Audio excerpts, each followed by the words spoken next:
Hello, everyone, and welcome back to Sleepy Science Adult. As we step into the new year, 2026, I know many of you are here to relax and gently drift into sleep. Before your eyes grow heavy, feel free to leave a comment and share where in the world you're listening from tonight. If these episodes help you rest or fall asleep, please consider liking the video and subscribing to the channel. Now, get comfortable, let your breathing slow, and allow yourself to settle in. Too many people go missing in these parks. Rangers never say the number out loud, but they feel it. Case after case, name after name. Enough disappearances over enough years that coincidence starts to feel like avoidance rather than explanation. Most visitors assume missing people in national parks are rare, a tragic anomaly, a headline that appears once in a while, then fades. Rangers know better. They see how often the reports come in, how familiar the process feels, and how quickly one case blends into the next. It usually begins the same way. A hiker does not return by nightfall. A family waits at a trailhead longer than expected. A vehicle remains parked after weather has cleared. Nothing urgent at first, no panic, just delay.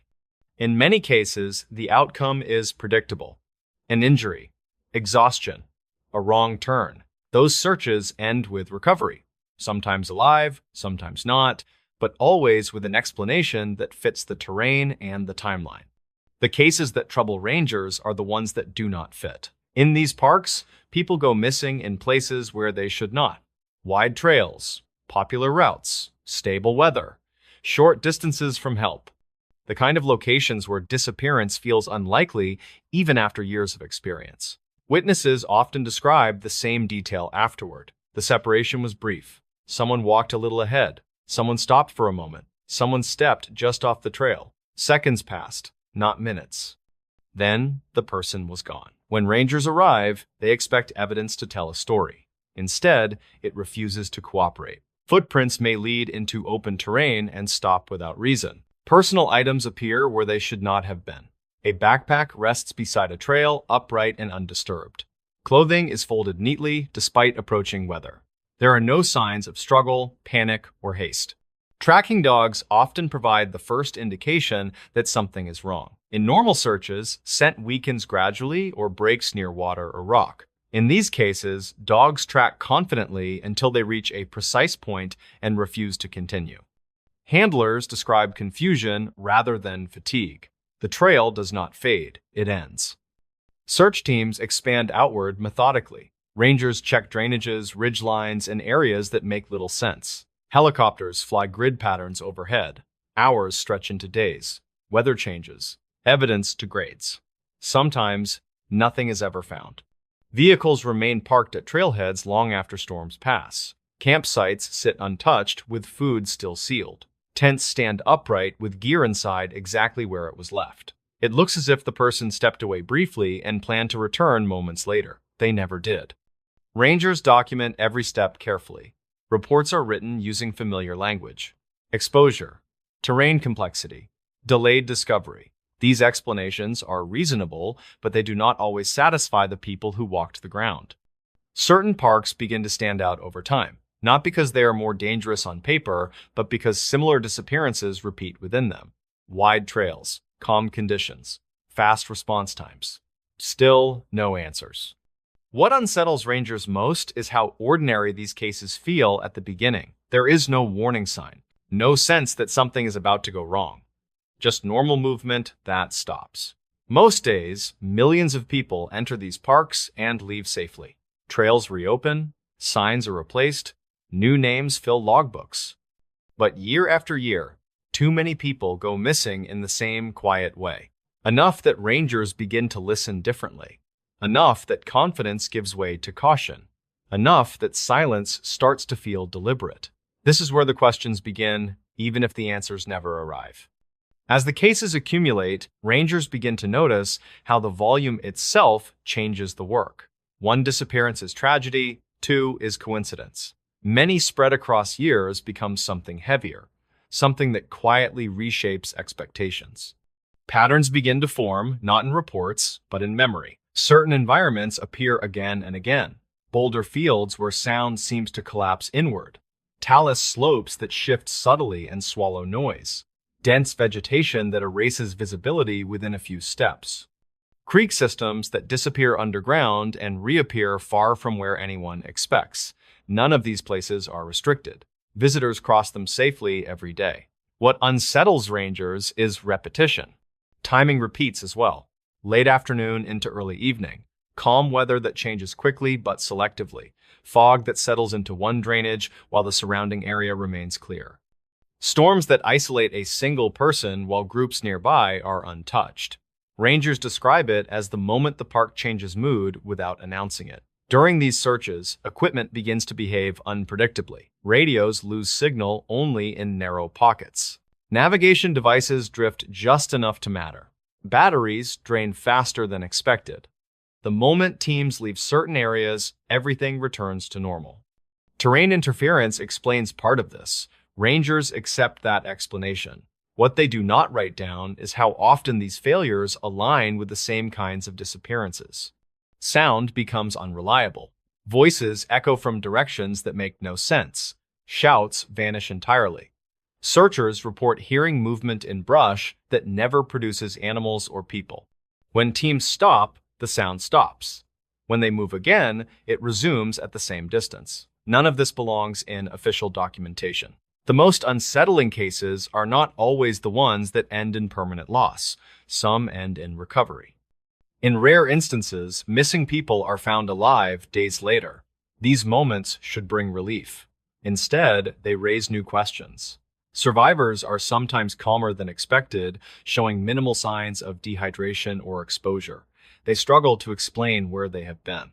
Some repeat phrases that do not align with time past. Others describe hiding from weather that never came or following sounds they cannot clearly describe. Medical explanations focus on stress responses, memory disruption, or the effects of cold. Rangers accept these explanations publicly. Privately, they notice how often survivors are found uphill beyond logical travel routes in places that had already been searched. In fatal cases, the discomfort deepens.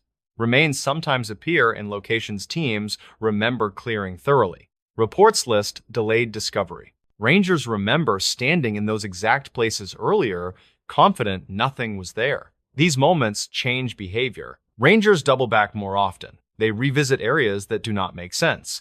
They slow down in places that feel wrong without being obviously dangerous. They listen for changes in sound and stillness rather than relying only on sight. They do not talk about these adjustments publicly. Their role requires calm authority. Public fear complicates rescues and puts more people at risk. Silence becomes part of professionalism. Files continue to close. Names are erased from boards. Trails reopen. Visitors return, unaware of the quiet arithmetic building beneath the surface. But among rangers, the number matters. Too many similar cases, too many familiar details, too many searches that end without the land giving anything back. By the time a ranger has seen enough of these disappearances, confidence becomes cautious. Experience no longer guarantees clarity. It teaches restraint. Because once you have watched the same quiet disappearance repeat often enough, you understand that the danger is not always loud. Sometimes it is subtle, persistent, and far more difficult to explain than anyone wants to admit. By the later years of their careers, rangers stop counting cases individually. They remember them in clusters, grouped by terrain, by season, by the way each search ended without a clear answer. The number is never spoken aloud, but it sits quietly in the background of every new report. What changes most is expectation. Rangers still respond quickly. They still follow protocol. They still believe every search deserves full effort. But they no longer assume the land will cooperate. Experience has taught them that preparation does not guarantee resolution. They think about how many of the missing were doing everything right, staying on trail, carrying supplies, checking weather, informing others of plans. Nothing reckless, nothing dramatic, just normal movement that ended. Over time, rangers adjust their behavior in subtle ways. They slow down in areas that feel wrong without being obviously dangerous. They linger longer when sound drops unnaturally. They pay attention to moments when the environment feels flattened, as if distance and direction have lost their meaning. They also become careful with promises. When families ask how someone could disappear so completely, rangers choose words that comfort without misleading. They talk about vast terrain and rapid environmental change. They explain how evidence can be missed even by trained teams. They avoid speculation. What they do not say is that sometimes the land does not return what it takes. After retirement, some rangers speak more openly, not to create fear, but to preserve truth. They reject extreme explanations and simple dismissals alike. They acknowledge that most disappearances are tragic but explainable. But not all. They speak about limits. Limits of tracking when scent behaves unpredictably. Limits of technology in complex terrain. Limits of human perception when familiarity masks subtle danger. Limits of confidence built on past success. They admit that there are places where these limits overlap. Places where sound bends, where distance deceives, where weather isolates selectively.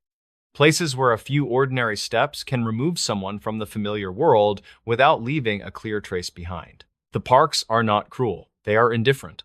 They operate on scales of time, geology, and weather that do not align with human expectations. Most days, that difference is harmless. On rare days, it becomes decisive. Rangers continue their work anyway. They refine procedures. They train harder. They push for better communication and faster response. They do everything possible within systems they understand. Still, when another name stays on the board longer than it should, the same quiet realization returns. Too many people go missing in these parks not because the land is malicious, but because it does not promise fairness or explanation. Trails remain open. Forests continue to grow. New visitors arrive each season, believing preparation guarantees safety. Rangers know better. Their unspoken message is simple and earned. Stay together. Move deliberately. Respect closures. Pay attention when the environment feels different, even if you cannot explain why. Because sometimes the wilderness does not announce danger. Sometimes it simply keeps its silence. And silence, repeated often enough, becomes the hardest pattern of all. This national park has too many missing people to ignore. Over 28 people vanished without explanation in Silver Peaks National Park since 1987. Each case shared unsettling similarities, including abandoned gear and no signs of struggle. Park rangers developed internal codes for these incidents to avoid causing unnecessary public concern. They called them ground events, referencing the mysterious nature of each disappearance file. Official reports often cited hiker error or wildlife encounters despite contradictory evidence. Silas Rourke adjusted his ranger hat as he prepared for his morning patrol shift. He was 33 years old and had served as a full-time park ranger for 5 years.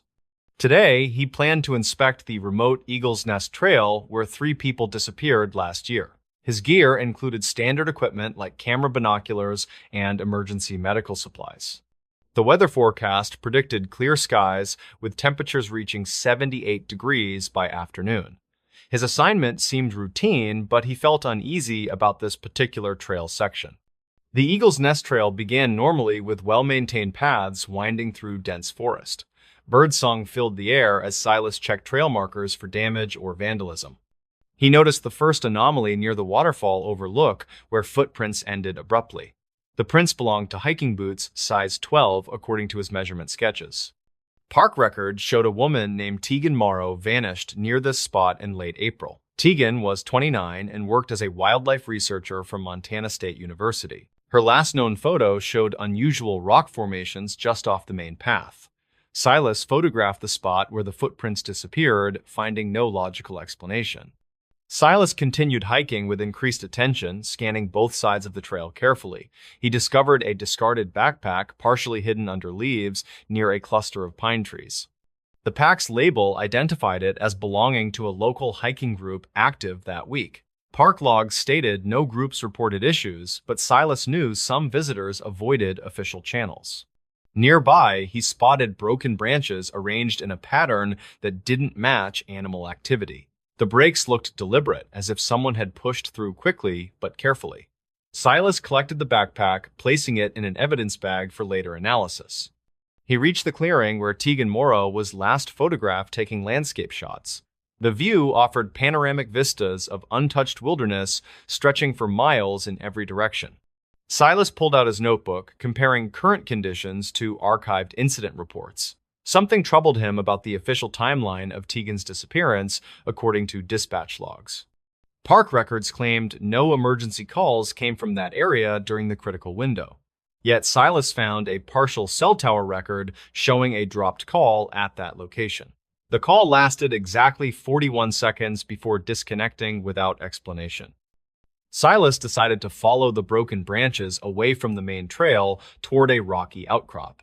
The terrain became steeper, requiring careful footing as he navigated loose gravel. At the base of the outcrop, he discovered a small depression in the earth that looked unnatural.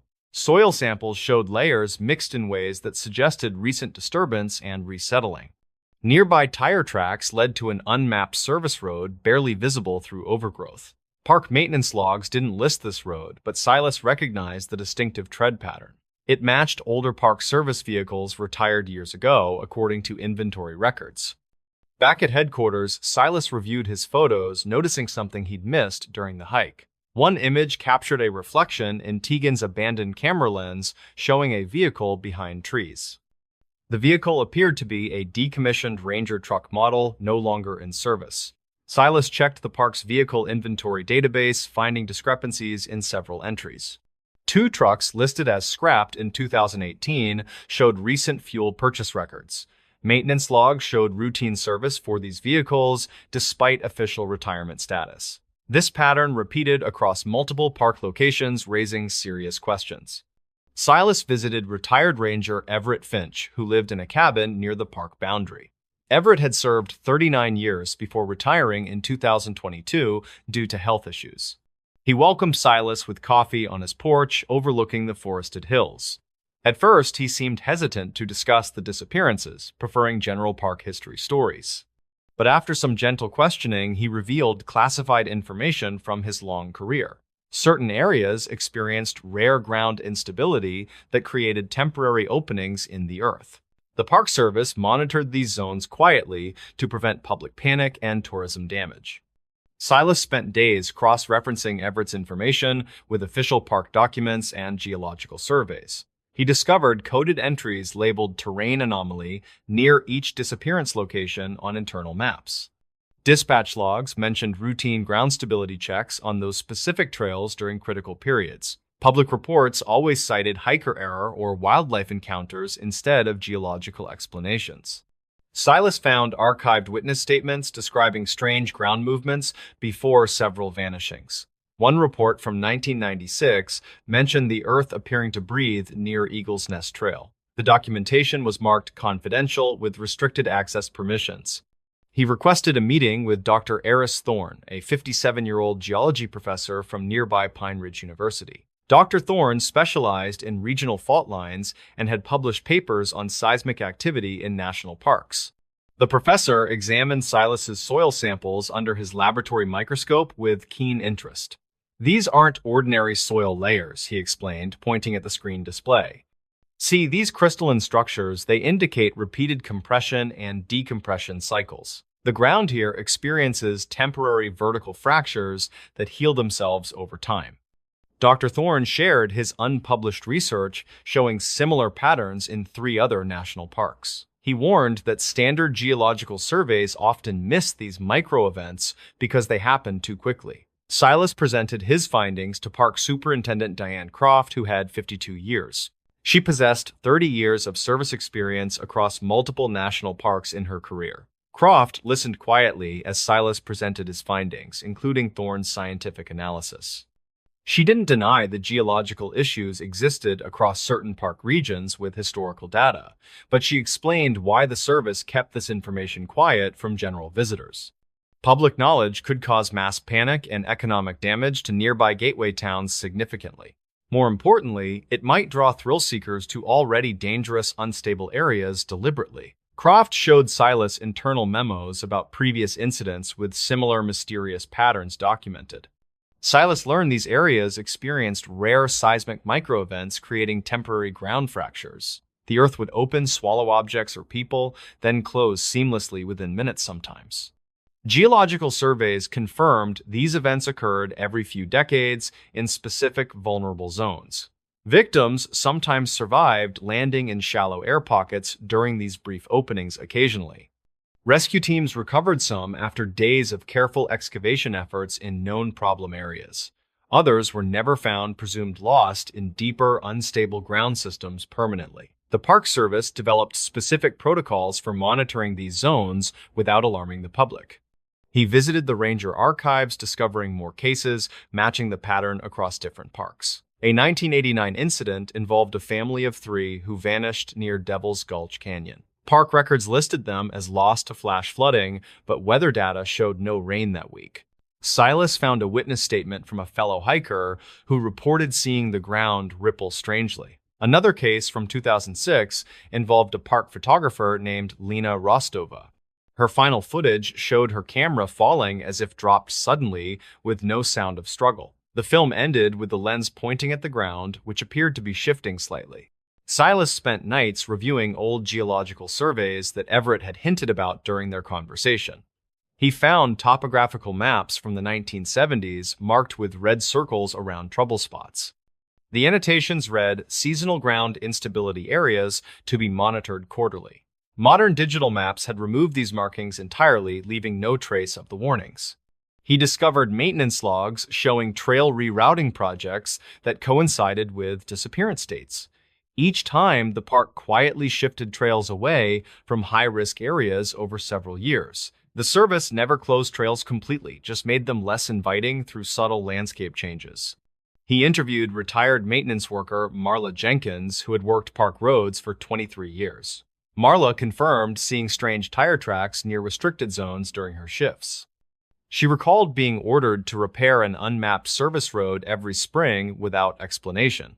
The ground would look freshly disturbed, like something heavy had driven through recently. Marla showed Silas photos from her personal collection of equipment parked near ravines. In one picture, the date stamp read April 12, 2019, the same week a hiker vanished nearby. Silas set up motion sensor cameras in the most vulnerable sections of Eagle's Nest Trail. For 3 weeks, he checked them daily, finding nothing unusual until the 4th week. One camera captured footage of the ground rippling at 2:47 in the morning. The soil separated vertically, creating a narrow opening about 3 feet deep. After 30 seconds, it began closing until no evidence remained visible. Silas watched the loop, repeatedly confirming this wasn't a trick of light or animal activity. The footage provided concrete proof of the phenomenon that park officials had quietly managed for decades. He requested another meeting with Superintendent Croft, bringing the camera footage as evidence.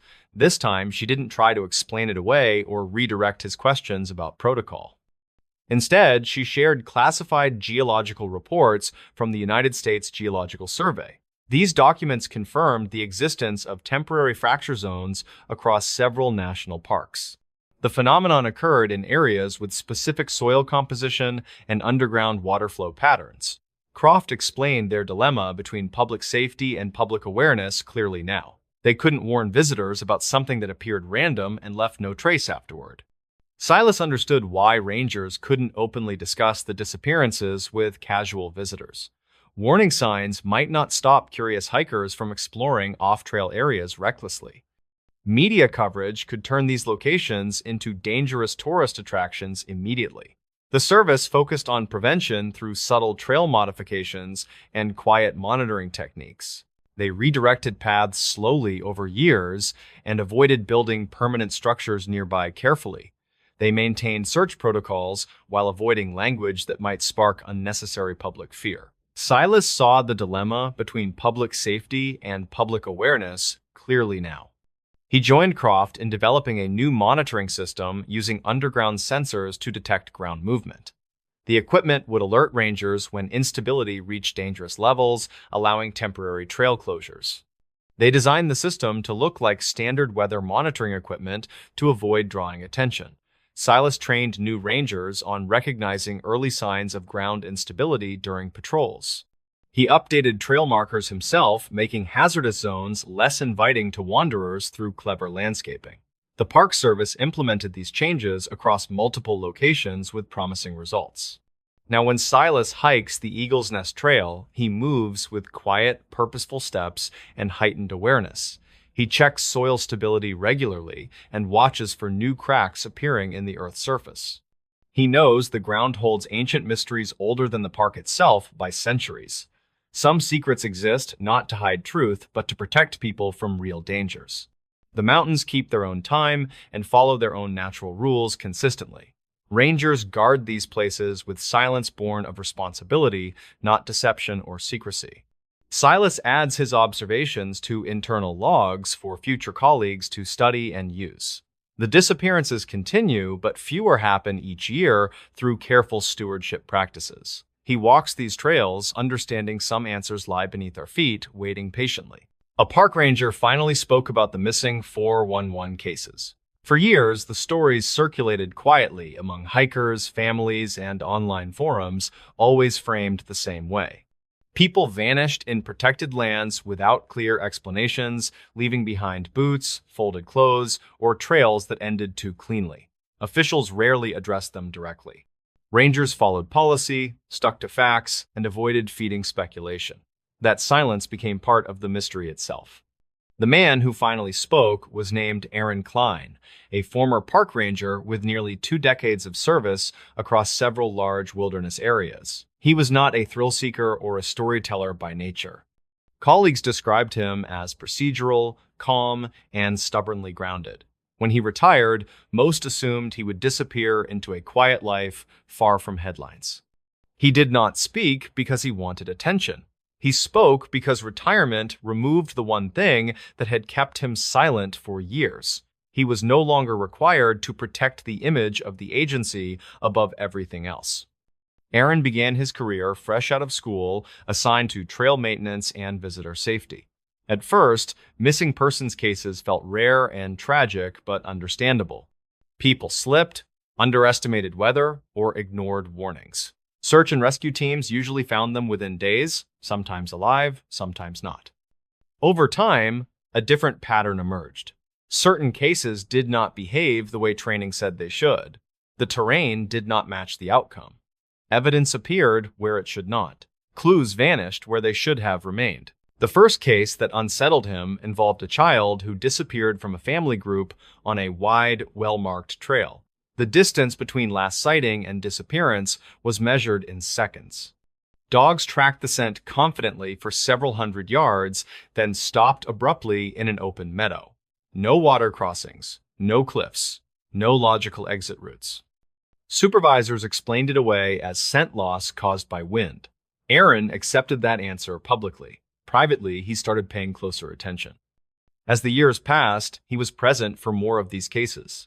Adults with outdoor experience vanished on clear days. Hunters disappeared with rifles and radios. Search teams found boots upright, clothes folded, or personal items placed deliberately on rocks. Sometimes the missing were later found miles away in terrain they could not have reasonably reached. Aaron emphasized that not every missing case fit this pattern. Most did not, but enough did that rangers quietly recognized similarities without ever labeling them officially. One similarity was silence. Radios failed unexpectedly. Weather shifted faster than forecasts predicted. Sound behaved oddly during searches, carrying voices in wrong directions or swallowing them entirely. These were things rangers mentioned to each other but never wrote down. Another similarity was location. Many disappearances clustered around areas with specific features: boulder fields, dense berry patches, sudden elevation changes, creek systems that ran underground. These places were not inherently dangerous on their own, but they appeared repeatedly in reports. Aaron explained that rangers are trained to reduce chaos, not invite it. Public panic helps no one. The agency preferred simple explanations that encouraged responsible behavior. Accidents, exposure, disorientation. Those explanations were often correct. The problem, he said, was when they were not. He described one search where a man vanished near a river bend during mild weather. Searchers combed the area within hours. Helicopters flew grids. Dogs worked confidently. Nothing appeared. 3 days later, the man was found deceased in a spot already searched multiple times. His body position suggested he had been placed there after the searches began. The official report listed delayed discovery. Aaron did not argue at the time. He needed his job. He spoke about cases involving sudden storms that arrived without warning, isolating individuals while leaving nearby groups untouched. He talked about children found alive days later, strangely calm, unable to explain where they had been, sometimes repeating phrases that made no sense to investigators. He avoided dramatic language. That was intentional. He said the truth did not require embellishment. The facts were strange enough. When asked whether he believed something was actively causing these disappearances, Aaron was careful. He said he did not believe in a single explanation. He believed in gaps. Gaps in understanding, gaps in environmental knowledge, and gaps in how humans perceive danger in wilderness. He also admitted that rangers are taught to trust patterns. When patterns repeat without explanation, ignoring them becomes its own risk. He described the emotional toll on rangers. They meet families, look into their faces, and promise to search until nothing remains to be searched. Then they go home, knowing that sometimes the land does not give answers back. Why speak now? Because the public narrative had drifted too far in both directions. Some dismissed every case as fantasy, others attributed everything to one supernatural cause. Aaron believed both were wrong. He wanted people to understand that wilderness is not passive. It is dynamic, complex, and sometimes hostile in ways humans have not fully mapped. He believed certain conditions create perfect blind spots where people can vanish quickly and completely. He also admitted something that made listeners uncomfortable.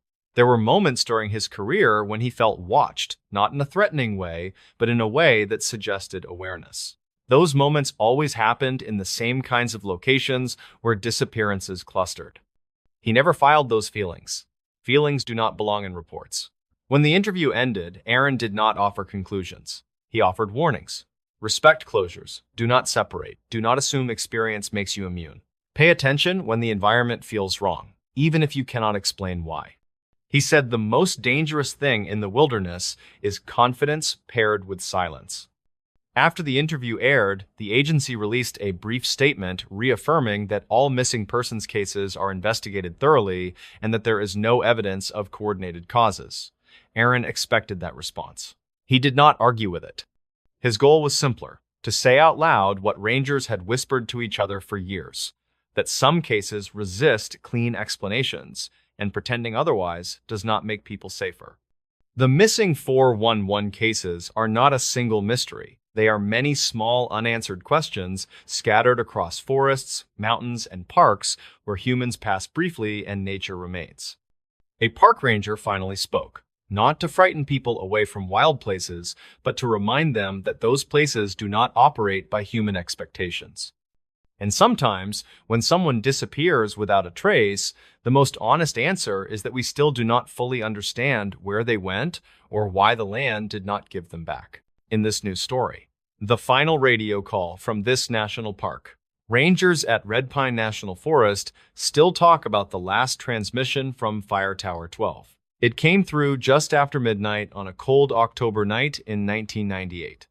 The voice was calm but strained, reporting unusual activity near the North Ridge before cutting off abruptly. No one knows exactly what happened next. Mara Delaney worked the late shift at the park's main station that week. She was 42, tall and sturdy, with dark hair tied back in a practical ponytail. Her job mostly involved logging reports and managing supply runs for remote stations. That night, her goal was simple: finish updating the ranger logs by dawn so she could grab coffee at the diner before heading home to her cat. Around 11:30, Mara received a call from Daniel Haskins, stationed at Fire Tower 12. He sounded distracted, mentioning strange noises coming from the ridge. Mara noted it down like any other report, though something about his tone made her pause. She asked if he needed backup, but he brushed it off, saying he'd investigate further. Daniel's final transmission came less than an hour later. Dispatch recorded his voice clearly despite the poor signal. "There's movement out here," he said. "Something big, not an animal." Then silence.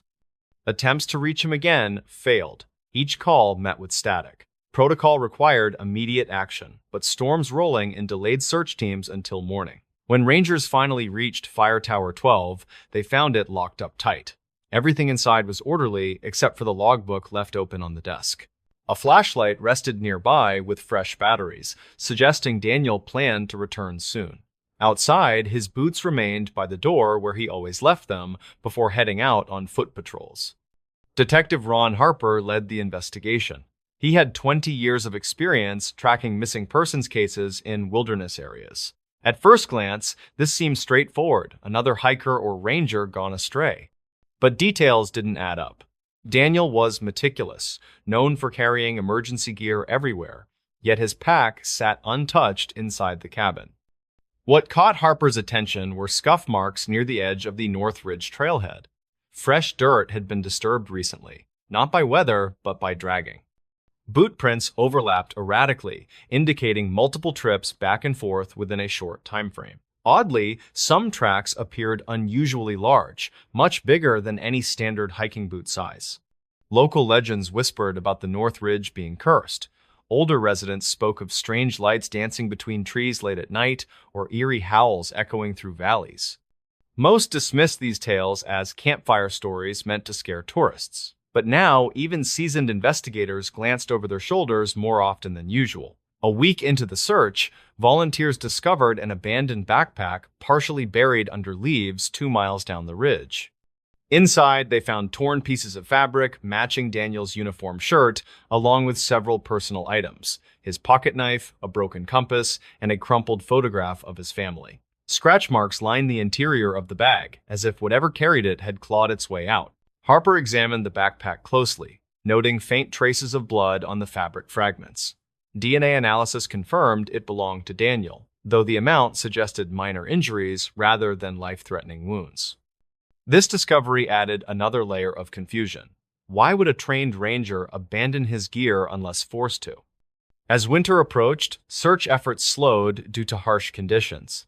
Snow blanketed the forest floor, erasing remaining clues. Yet every spring thaw brought renewed hope, prompting new searches each year. None yielded definitive answers, only more questions.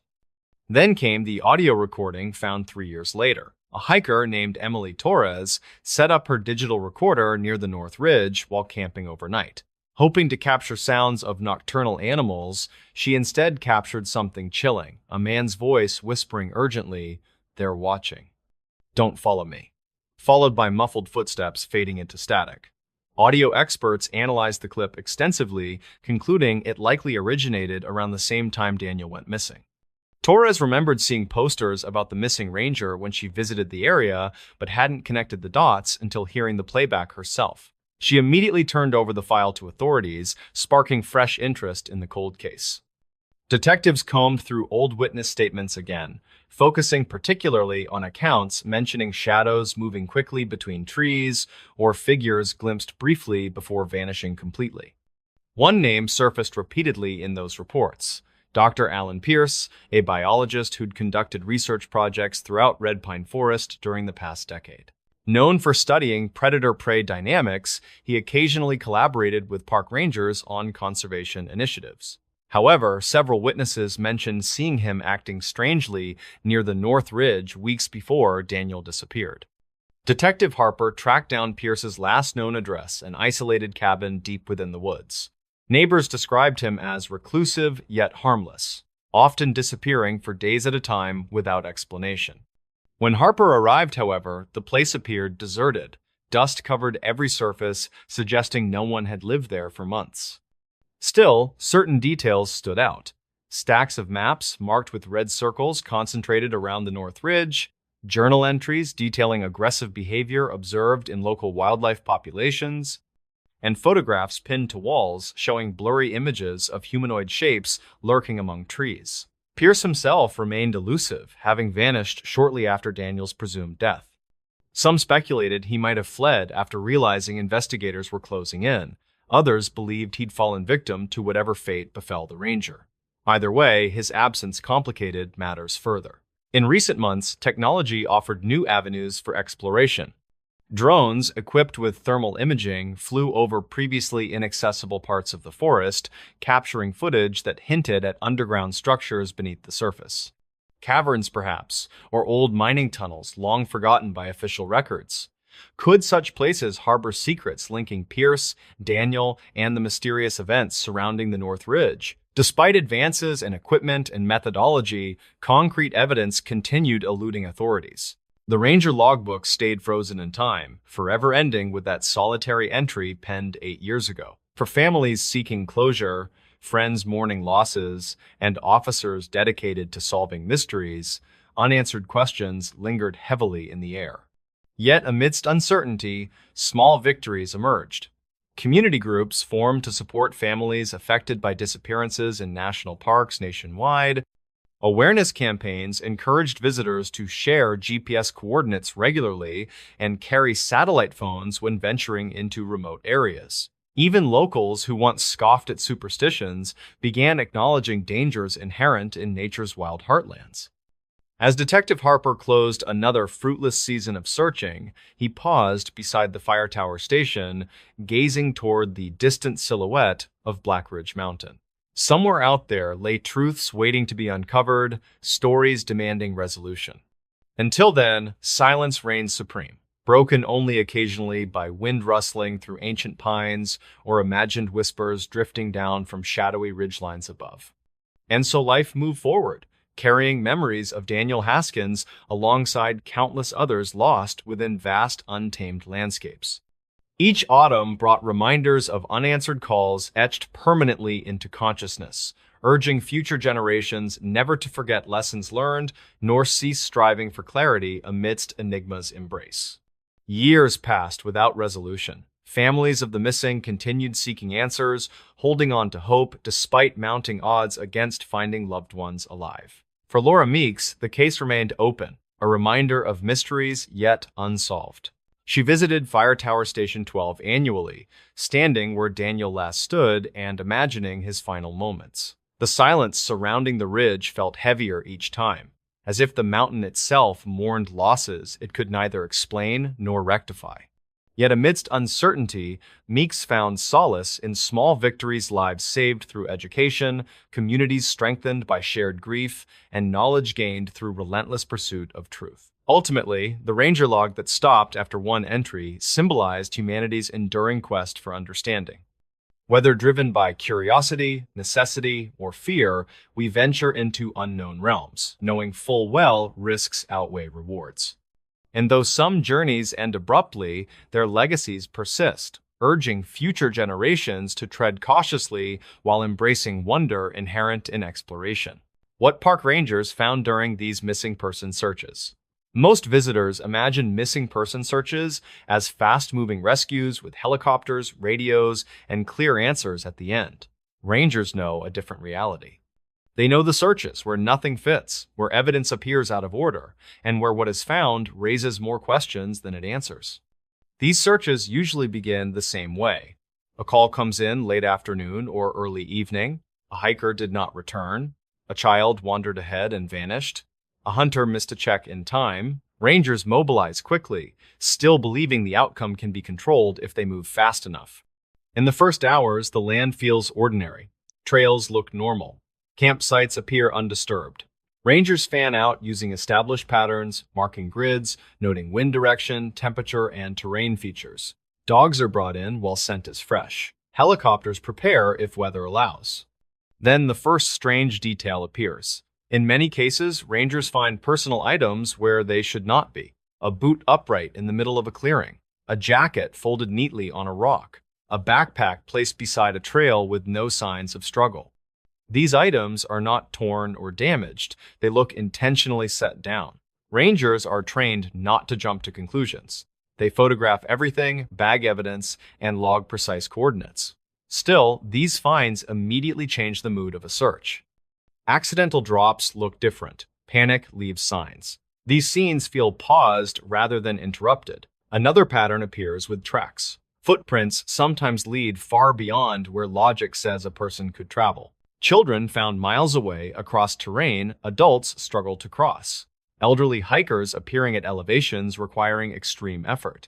In snow searches, tracks sometimes stop abruptly without signs of falls or slides. Rangers know snow shifts, wind erases evidence, but they also know when disappearance patterns do not match weather behavior. When every other track vanishes except one set, they notice. Then there are the scent trails. Search dogs are among the most reliable tools rangers use. In typical cases, dogs track confidently until terrain changes or water interrupts the scent. In unusual cases, dogs stop suddenly. Handlers describe the dogs as confused rather than tired. They circle, sit, or refuse to continue. These stops often happen in open areas rather than difficult terrain. Meadows, creek banks, gentle slopes, places where scent should disperse gradually, not disappear instantly. Rangers rarely write those moments with emphasis. They log them clinically and move on. During extended searches, rangers sometimes find locations already checked that now contain new evidence. A body appears where teams walked hours earlier. Clothing surfaces after storms that should have buried it deeper. Tracks reemerge after being erased. Official explanations cite environmental movement. Water shifts objects. Animals disturb scenes. Snow settles and reveals what was hidden.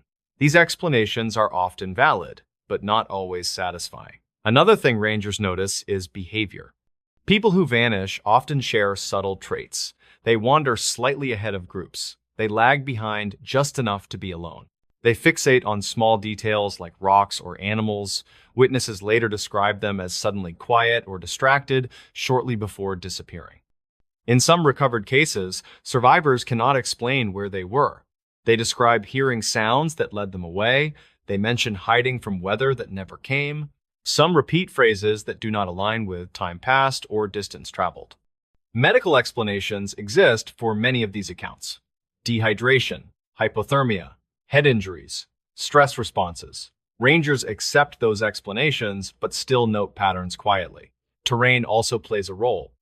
Rangers repeatedly find unusual cases near certain features: boulder fields, talus slopes, creek junctions, dense berry growth, sudden elevation changes. These areas disrupt visibility, sound, and orientation.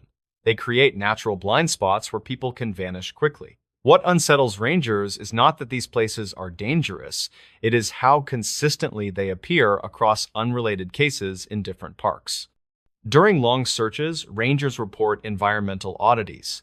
Radios lose signal unexpectedly, weather shifts faster than forecasts predict, sounds carry strangely or not at all. Shouts echo in wrong directions. These are not supernatural claims, they are operational observations passed between teams.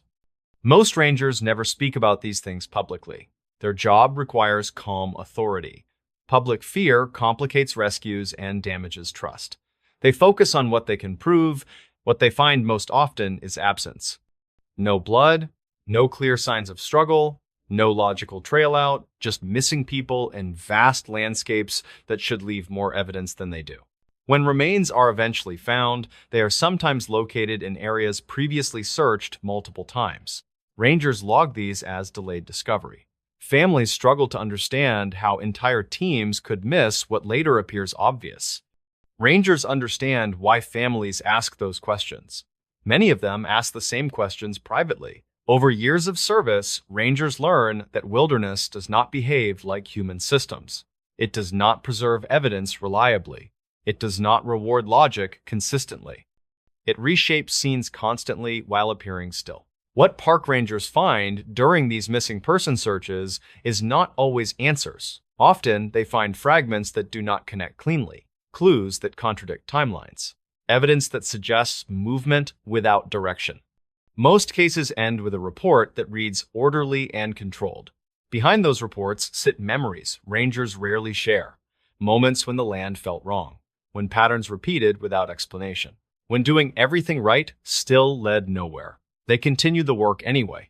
They search longer than policy requires. They walk the same ground again. They check places that make no sense. Because sometimes, despite everything, the land does give someone back.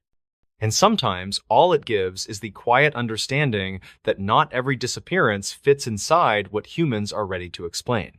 In this new story, what did this man see right before he disappeared? The last confirmed record of the man came from a device that continued recording after he stopped responding to the world around him. Investigators later agreed the data suggested he was reacting to something directly in front of him. Calder Rowan was 39 years old and worked as a regional utility surveyor for a private contracting firm. His job required long hours outdoors, often alone, inspecting access routes, drainage lines, and remote easements. He was known by coworkers as methodical, cautious, and unlikely to take unnecessary risks. On the morning he disappeared, Calder was assigned to verify markers near a lightly trafficked public trail. The area bordered protected woodland, but remained open to hikers and maintenance workers. His task was routine and expected to take no more than half a day. Calder arrived just after sunrise and parked his truck at a gravel turnout beside the trail entrance. A security camera from a nearby access gate later showed him locking the vehicle and checking his equipment. He carried a phone, a handheld GPS unit, and a compact field camera used for documentation. He entered the trail shortly before 8:30, following a clearly marked route through mixed hardwood forest. The weather was stable, cool, and dry, with no conditions that would affect visibility or footing. Nothing about the morning suggested danger or urgency. At 9:14, Calder logged his first waypoint and uploaded a confirmation photo. It showed a numbered marker fixed to a post exactly where records said it should be. His posture appeared relaxed, and there were no signs of distraction or stress. Over the next hour, Calder continued moving steadily along the route. His phone data showed consistent pacing and regular pauses where markers were inspected. Each stop matched known locations on the survey map. At 10:32, the data pattern changed. Calder slowed near a shallow bend where the trail narrowed briefly between dense brush. The GPS showed him step slightly off the path, then stop. For several minutes, his device recorded no forward movement. There was no indication he fell or stumbled. The pause appeared intentional, as if he was observing something nearby. At 10:39, the field camera activated. It captured a single image before shutting down. The image was later recovered from internal memory. It showed the forest ahead, but not as it appeared from the trail. The trees were arranged in a straight, unnatural line. The ground between them looked bare and level, unlike the uneven forest floor around it. Less than a minute later, Calder's phone microphone activated. The recording began with quiet ambient noise. Then his breathing changed. He did not shout or call for help. In a low, uncertain voice, he asked a single question. "What is that?" The recording ended abruptly. Calder did not make another call, send another message, or log another waypoint. When he failed to check in by midday, his supervisor attempted contact. By late afternoon, authorities were notified and a search was initiated. Calder's truck remained parked where he left it, untouched. Search teams entered the trail before sunset. They followed Calder's recorded route without difficulty. Everything matched the data until they reached the narrow bend where he had stopped. There, they found his footprints leaving the trail. The prints were measured, evenly spaced, and showed no sign of haste. They led forward several yards, then slowed. The footprints ended at the edge of a small open space. There were no marks beyond that point. No return tracks, no disturbance, and no indication Calder had turned back. Searchers stood at the boundary, scanning the trees ahead. From where they stood, there was nothing unusual to see. Yet according to every record left behind, Calder had stopped because he was looking directly at something that made him ask a question he never finished answering. By the following morning, the search expanded beyond the initial trail segment and into the surrounding woodland. Teams expected to find signs of continued movement, but the ground offered no direction past the open space. The clearing measured just under 15 feet across and sat slightly lower than the trail. Leaf litter covered most of the soil, undisturbed except where Calder's footprints ended. There were no drag marks, broken branches, or compressed vegetation beyond that point. Investigators documented the area carefully and flagged the perimeter for reference. From every angle, the space appeared ordinary, with no structures, depressions, or hazards. Nothing explained why Calder would stop there, let alone disappear. Attention shifted to the recovered image from Calder's field camera. When compared to photographs taken from the same position later, the differences were obvious. The straight line of trees shown in Calder's image did not exist in reality. In the present forest, Trunks were irregularly spaced and interrupted by undergrowth. In Calder's image, the trees formed a near-perfect row with clear ground between them. Forestry records showed no planting activity, logging operation, or land management history matching that pattern. Audio analysts reviewed the brief recording from Calder's phone. Background sounds were consistent with the environment, but his breathing pattern changed abruptly near the end. There was no panic, only hesitation, followed by silence. Tracking dogs arrived later that afternoon. They followed Calder's scent from the trailhead without difficulty. At the clearing, the dogs slowed, circled, and refused to cross the boundary where the footprints ended.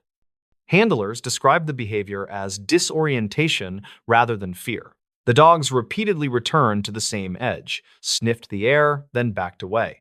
No amount of encouragement changed their response. Aerial support was brought in before dusk. Drones passed overhead using visual and thermal imaging. No heat signatures appeared, and the canopy showed no breaks or signs of concealment. Investigators reviewed carrier location data from Calder's phone. For several minutes before transmission stopped, the coordinates shifted slightly with each update. The movement did not correspond to physical travel, but to gradual positional drift. Technicians attempted to overlay the data on modern topographic maps. The final points failed to resolve to any registered terrain. The system returned blank space, as if the location could not be defined. Search leaders considered equipment malfunction, but testing ruled it out. Other devices in the same area reported stable coordinates.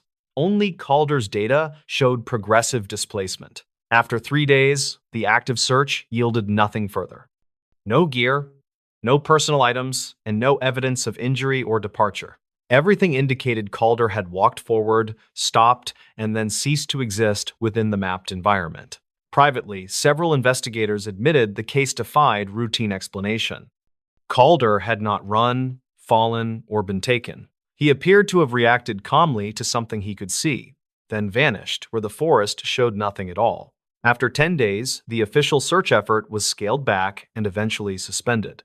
Calder Rowan was never found, and no physical evidence explained where he went after leaving the trail. The case remained open, though it received little public attention beyond a brief local notice. Internally, several departments continued reviewing the digital evidence. The unanswered questions centered on what Calder reacted to in those final moments. Weeks later, a geospatial analyst was asked to examine the location data more closely. He compared Calder's final coordinates against historical survey grids and legacy mapping systems. One inconsistency appeared when older reference frames were overlaid. An archived boundary map from decades earlier showed a narrow corridor that no longer existed. It was marked without description, classification, or ownership. That corridor intersected the precise location where Calder's coordinates stopped resolving. Further review revealed the corridor was removed during a regional remapping update.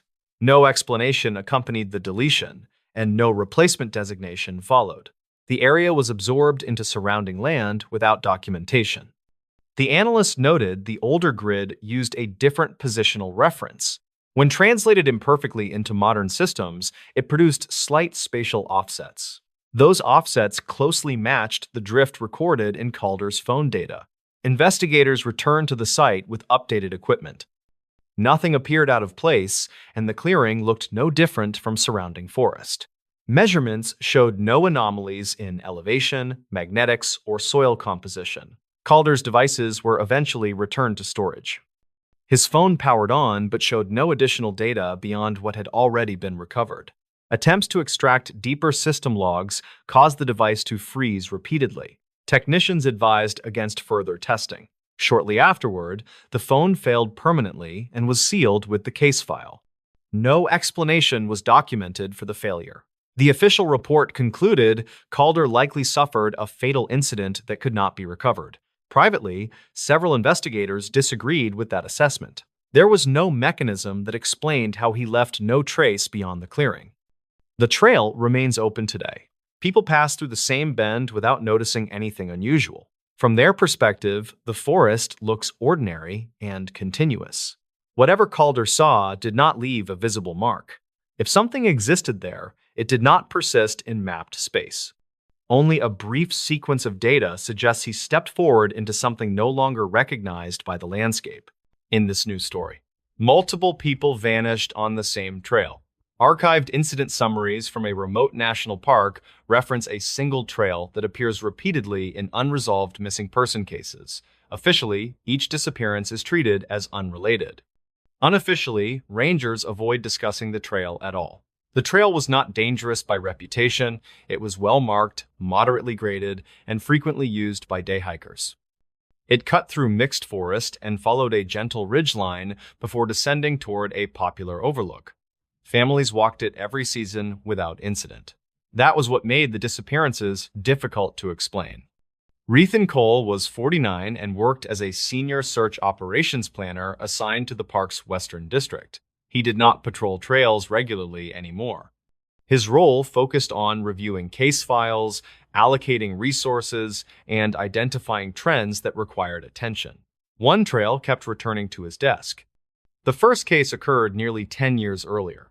A solo hiker failed to return from a morning walk. His vehicle was found at the trailhead, locked, with no signs of distress. Search teams located footprints leading up the trail, then stopping abruptly less than a mile in. No tracks continued beyond that point.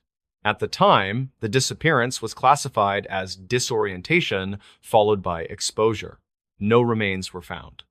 3 years later, another hiker vanished on the same trail. She was experienced, carried navigation tools, and planned a short loop hike. Her last known location placed her on the same ridgeline segment where the earlier trail went silent. Again, tracks ended cleanly. Search dogs lost the scent at nearly the same location. Rangers noted the similarity but did not flag it formally. Rethan became aware of the pattern after the third disappearance. This time, two friends were hiking together. They walked side by side until one stopped to adjust a boot. When the second hiker continued ahead and rounded a shallow bend, his companion was gone moments later. There was no sound of movement, no call for help, no sign of panic. Search teams arrived within hours. Dogs tracked both hikers to the bend, then stopped. No footprints led off the trail. No broken brush marked an exit point. Rethan requested all files tied to that trail segment. When he overlaid the cases, the alignment was exact. Same stretch of trail, same subtle bend, same loss of evidence. The terrain offered no explanation. There were no cliffs, no fast water, no dense undergrowth immediately nearby. Visibility returned within a few steps beyond the bend. Rethan visited the trail himself during a routine inspection. He walked it slowly, stopping at the marked location. Nothing appeared unusual. The trail narrowed slightly. Trees leaned closer. Sound seemed to soften for a few steps. Then it returned. He stepped forward and the forest felt normal again. Rethan documented the sensation and dismissed it as expectation bias. Still, he could not ignore the cases. Over the following years, 2 more people vanished on that same trail. Both disappearances occurred during daylight, weather was mild, visibility was good, both hikers were alone. In every case, search teams found the same thing. Tracks leading in, nothing leading out. Rethan knew coincidence could explain one case. It struggled to explain 5. He flagged the trail internally for closer review and requested permission to study the disappearances as a group rather than individually. The request was denied. Each case remained officially separate. The trail stayed open, and people kept walking it. Rethan pressed forward anyway, working within the limits of what he was allowed to do. He requested time-stamped maps, original ranger notes, and canine handler summaries from each case. The paperwork told a quiet story that public summaries did not. In every disappearance, search teams reached the trail quickly. In every case, initial conditions were favorable for tracking. Weather was calm. Ground cover preserved impressions. Dogs were deployed correctly. The failure point was always the same stretch of trail. Handlers used similar language across different years. Scent strong, then absent. Not scattered, not confused. Gone. Rethan met privately with one of the senior handlers who had worked 2 of the cases. The handler said the dogs did not behave like they had lost a trail. They behaved like the trail had ended. No pull, no drift. No widening search pattern, just a stop. Rethan returned to the trail with a small survey team. They measured grade, soil composition, and vegetation density. Nothing stood out. The bend was shallow, the slope was gentle. There was no obvious place to fall or hide. They recorded ambient sound levels at several points along the trail. Readings showed a brief drop near the bend, subtle but repeatable. Wind stalled there, then resumed a few steps later. Footsteps sounded closer than they were. A geologist consulted on the data suggested mixed bedrock beneath the trail could create acoustic shadowing. Sound behaved oddly in narrow corridors. People sometimes slowed or hesitated there without realizing why. That explained discomfort. It did not explain disappearance. Rethen reviewed witness statements again. In the case involving the two friends, the surviving hiker described the moment clearly. He said it felt like time skipped. He looked up, and his friend was gone. There was no noise, no warning, just absence. Another witness from an earlier case had used similar language. Quiet, empty, like the trail swallowed sound. Rethen noticed something else. In each case, the missing person was slightly ahead of companions or alone. The separation happened forward, not backward. People stepped into the bend, believing the path continued safely, because it always had. Rethen proposed installing temporary cameras near the trail segment, framed as a usage study. The request stalled in review. There was concern about privacy, cost, and precedent. The trail remained unmonitored. Internally, the tone shifted. Colleagues cautioned Rethen to stop connecting cases. Patterns created panic. Panic created liability. The official stance remained unchanged. The trail stayed open. Another disappearance followed. A trail runner failed to return from a midday loop. Her watch data showed steady pace until the familiar bend. Heart rate normal. Then no further data points. Search teams found her tracks leading in, nothing beyond. Rethen felt the weight of repetition settle heavily. 5 cases became 6. All at the same place. All daylight. All clean stops. Veteran rangers began adjusting behavior quietly. Patrols doubled near the bend without explanation. Teams responded faster to calls from that trail. New rangers were told to stay within sight of partners there without being told why. Rethen compiled a private summary and stored it offline. He did not label it a theory, he labeled it a pattern of absence.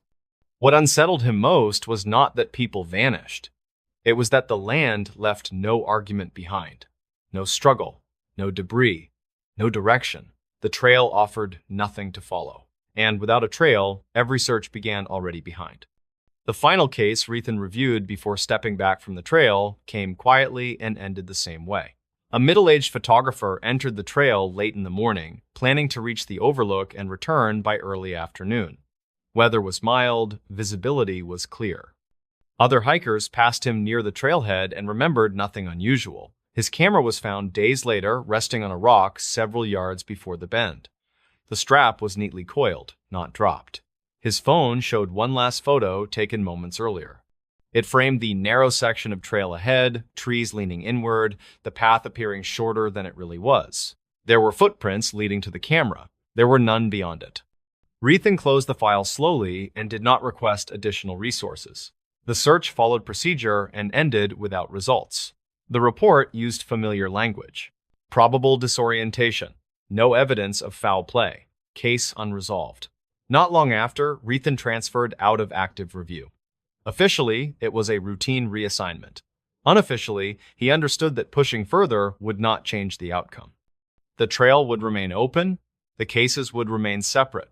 What changed instead was behavior. Veteran rangers began walking the trail differently. They slowed near the bend, they waited for partners to remain in sight. When visitors asked why patrols lingered there, the answer stayed simple. It was a common place for mistakes. During one routine patrol, Rethen walked the trail one last time. He stopped at the bend and listened. Sound softened. Distance felt compressed. The world ahead seemed closer than it was. He stood still and waited. Nothing happened. After a few moments, the sensation passed. Birds returned. Wind moved through the trees again. The trail looked ordinary. That was the part that stayed with him. The place did not feel dangerous. It felt briefly incomplete, as if the space ahead had not finished forming yet.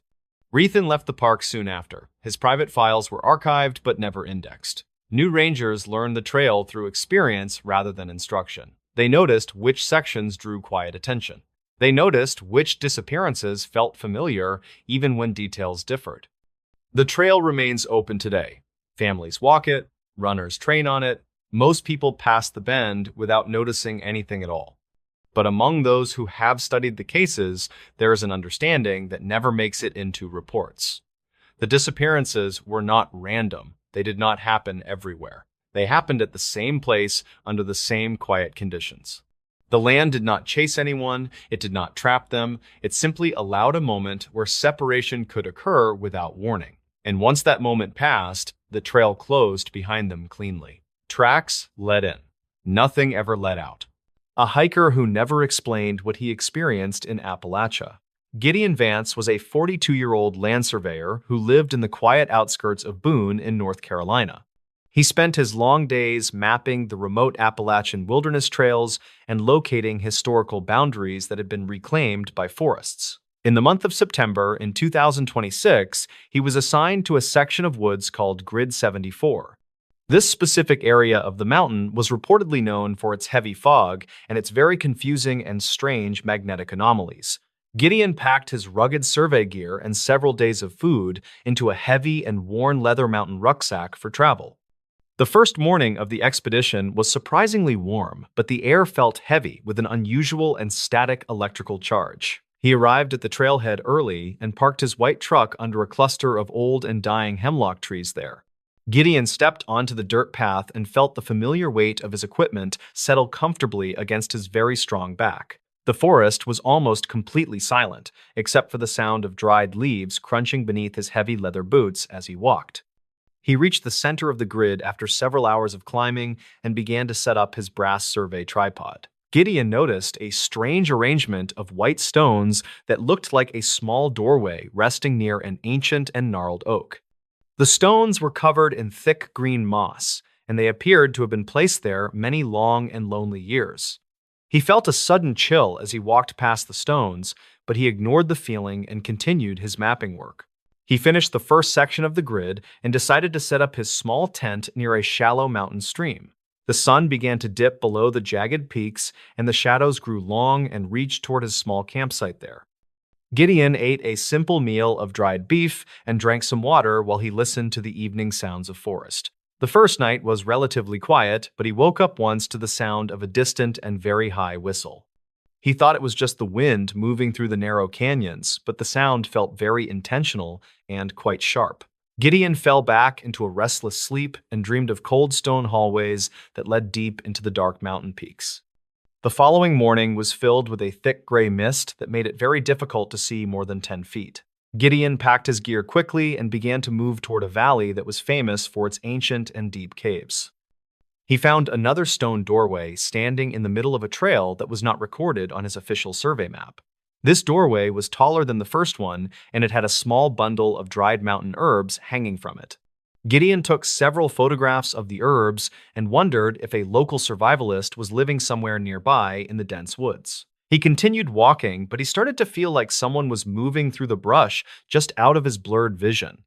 Every time he stopped to listen, the forest would go completely silent, and the wind would suddenly stop blowing for him.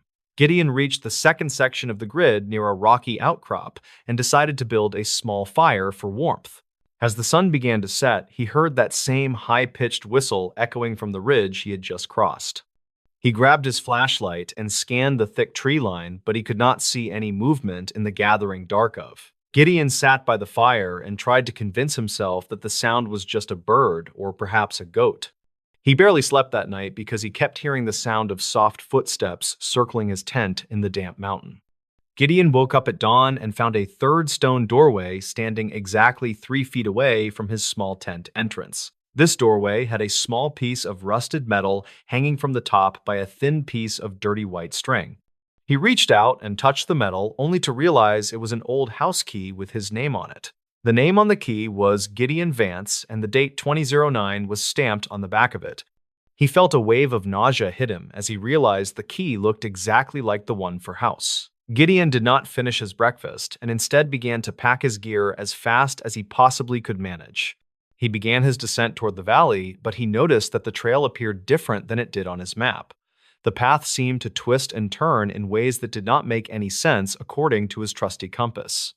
Gideon found a fourth stone doorway, and this time there was a small scrap of yellow fabric tied to it. He recognized the fabric immediately because it was the same material as a raincoat he had lost many years ago there.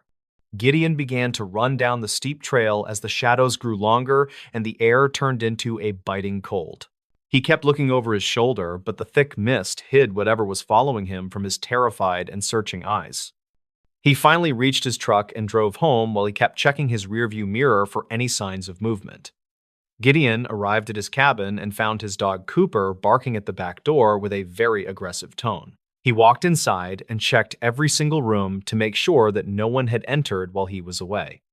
Gideon sat at his kitchen table and began to scroll through the photos he had taken during his long mountain hike. He zoomed in on the background of the third photo and saw a tall and thin figure standing very still. The figure was wearing a yellow raincoat that looked exactly like the one he had lost back in 2021. He felt a cold sweat break out on his forehead as he realized the figure had been following him home then. Gideon grabbed his laptop and began to search through online archives for any other surveyors who had worked in Grid 70. He discovered an old newspaper article from 1942 that described a missing surveyor named Elias Thorne in this area. The article stated that Elias had vanished without a trace while mapping the same remote section of the Appalachian Trail then. Gideon found a scanned copy of the original police report, which mentioned several small stone doorways near the last location. He also found a recorded dispatch call where a witness claimed to see a tall figure in a yellow raincoat. Gideon then inserted the memory card from the motion-activated trail camera he kept on his back porch for security. The footage from 2 hours ago showed the same tall figure walking slowly across his backyard toward the locked back door. The figure stopped at the porch and held up a small stone doorway that was identical to the trail markers. It placed the stones on his welcome mat and then looked directly into the camera lens for several long seconds. Gideon realized that the figure was not a human being, but something that had been waiting for his return home. He watched the video again and noticed that the figure was holding the same house key found on the trail. The figure reached out and touched the doorknob of his back door before it turned around and disappeared into night. Gideon walked to the back door and looked out the window, but he could only see the dark shapes. He looked down and saw a small pile of white stones arranged in a perfect circle on the wooden porch. The house key he found on the trail fit perfectly into the lock of his back door without any resistance.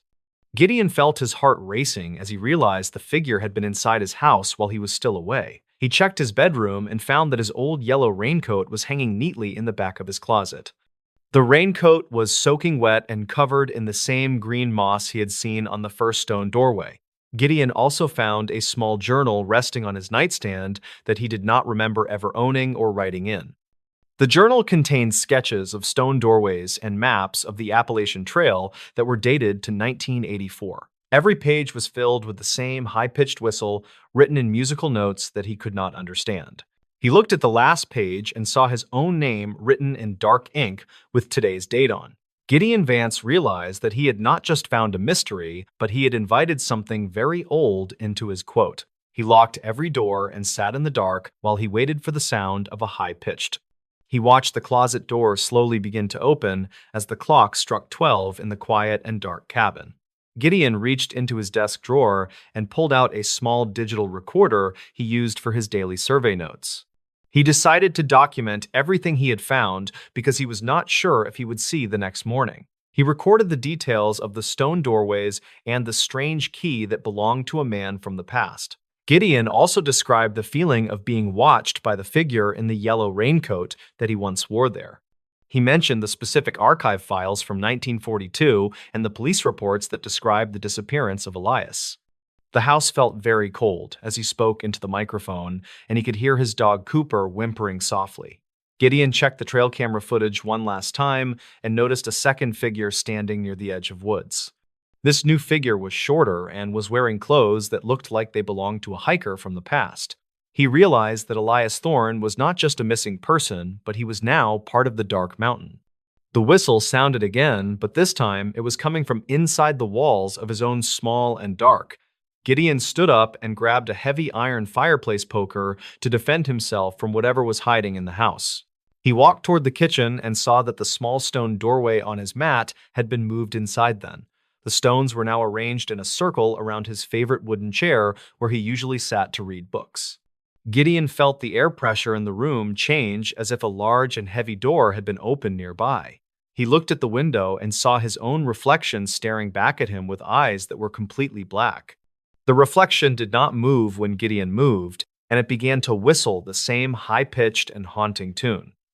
He dropped the iron poker and fell to his knees as the sound filled every corner of his tired mind. He understood now that the stone doorways were not markers for the trail, but invitations for the very ancient things. Gideon Vance was no longer alone in his cabin, and he knew that his story would end in the dark.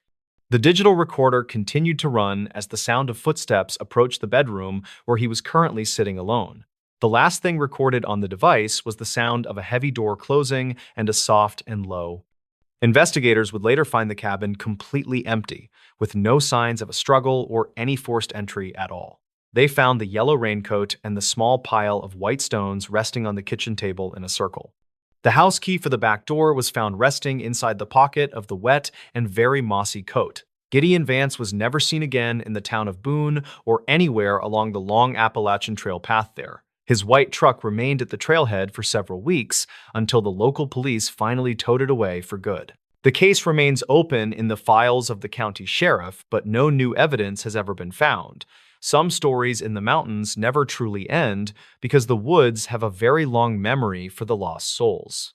Reported sightings of a tall figure in a yellow raincoat continue to haunt the area around Grid 74 today. Local hikers avoid the remote section of the trail and speak of the high-pitched whistle that echoes in fog. Witness statements from 2009 describe a similar event that occurred to a man who lived in the same. Archived calls from dispatch logs show that several people have reported finding small white stone doorways in the deep woods. Police reportedly found a series of survey maps in Gideon's truck that showed locations of doorways that do not exist. Final footage from his digital camera showed a thick mist entering the cabin through the gaps in the wooden floorboards. The mist appeared to take the shape of a doorway before the camera cut to black and stopped recording then. Records from the State Geological Survey show that no such grid called 74 was ever officially commissioned for mapping. Gideon Vance had been working on a project that did not exist according to the records in the state capitol. His family reportedly received a letter in the mail 2 weeks after he vanished that contained an old brass key. The key was weathered and covered in green moss, but it fit the lock of his childhood home in Asheville. Some say that Gideon is still out there mapping a mountain that exists only in the spaces between the trees. In this new story, why rangers quietly closed this trail after the searches. Publicly, the trail was closed for maintenance. Privately, rangers knew that explanation was only partly true. The real reason never appeared in any press release or visitor notice. The trail sat in a remote section of the park that received steady but not overwhelming traffic. It followed a narrow ridge for several miles, passed through mixed forest, and descended toward a small alpine basin. Hikers liked it because it felt isolated without being dangerous, until it was. MrBallen was 52 and worked as the park's operations supervisor, overseeing patrol schedules and post-incident reviews. He was not a search lead, but every unresolved case eventually crossed his desk. When 3 searches ended on the same trail within 4 years, he noticed. The first disappearance involved a solo backpacker who failed to return from a 2-night trip. His vehicle was found at the upper trailhead, locked and undisturbed. Search teams deployed within hours. Dogs tracked him cleanly for nearly 2 miles, then stopped near a narrow section where the trail cut between rock and trees. There were no tracks beyond that point. The case closed months later as probable exposure. No remains were found. 2 years later, another hiker vanished on the same trail. Weather was clear, daylight was ample, he was experienced and carried navigation tools. Witnesses saw him earlier that morning heading uphill alone. Search teams again tracked him to the same stretch of trail. Dogs stopped at nearly the same location.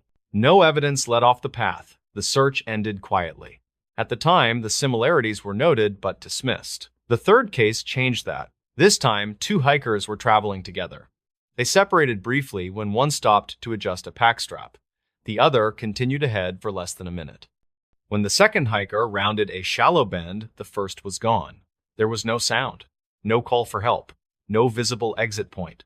Search teams responded immediately. Dogs tracked both hikers to the bend and stopped. Rangers widened the grid and searched for weeks. Nothing was found. Merrow reviewed the files side by side. Different people, different years, same trail, same segment, same outcome. That was when internal discussions began. Officially, the trail remained open. There was no hazard identified, no structural defect, no environmental threat that justified closure. Closing it would raise questions the park could not answer. Privately, patrol behavior changed. Rangers lingered longer near the problem section. Solo patrols were discouraged without explanation. Search response times for that trail were quietly shortened. Merrow requested a comprehensive terrain assessment under the guise of routine review. Specialists examined erosion, stability, vegetation, and drainage. The report found nothing that warranted closure. That made the decision harder. Over the next year, two near misses occurred. In both cases, hikers reported losing sight of companions briefly near the same stretch. Both described a sudden, quiet-like sound dropped away. Both reunited moments later, shaken but unharmed. Those reports never reached the public summary. Merrow convened a closed meeting with senior rangers and search coordinators. The discussion was careful and restrained. No one used dramatic language. They focused on outcomes. The trail produced unresolved searches. It produced clean stops. It produced no explanations. Eventually, the question shifted from why it happened to what responsibility the park had once it noticed. Merrow drafted a proposal to close the trail temporarily for assessment. The language cited maintenance, erosion control, and visitor safety improvements. No mention was made of disappearances. The proposal was approved without debate. Within weeks, signs went up. The trail was listed as closed until further notice, maps were updated quietly, no announcement was made beyond routine postings. Visitors asked questions. Rangers gave the approved answer: maintenance. What they did not say was that searches stopped after the closure. No new disappearances were reported on that trail once access ended. Merrow knew correlation was not proof. He also knew that leaving the trail open meant accepting a pattern they could not explain or fix. Merrow pushed the internal review further once the trail was officially closed, using the cover of maintenance planning to revisit details that had never sat right. With access restricted, rangers could walk the trail slowly, stop where they wanted, and document without worrying about visitors overhearing conversations. They started at the upper trailhead and moved as a group. Nothing felt wrong at first. The ridge was stable. Sightlines were clear. Radio checks came through normally. It was only when they reached the narrow section where every search had stalled that behavior changed. Radios crackled, then went quiet for several seconds before reconnecting. Wind that had been steady along the ridge seemed to drop completely. Footsteps sounded closer than they should have, as if the slope compressed distance. No one said anything at first. One ranger finally broke the silence and asked if anyone else felt the pause. Another nodded and said it felt like the trail flattened time for a moment. A third said he suddenly felt the urge to stop walking without knowing why. Merrow marked the spot carefully. Over the next weeks, teams returned multiple times under different conditions: morning, afternoon, clear weather, light cloud cover. The sensation did not happen every time, but when it did, it happened in the same 50-yard stretch.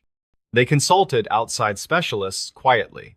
A geologist confirmed mixed bedrock beneath the trail that could create subtle vibration damping. An acoustics consultant noted the corridor formed a natural sound shadow. Neither finding suggested danger. Both suggested altered perception. None of it explained disappearance. Merrow reviewed radio logs from the original searches again. He noticed something that had been overlooked.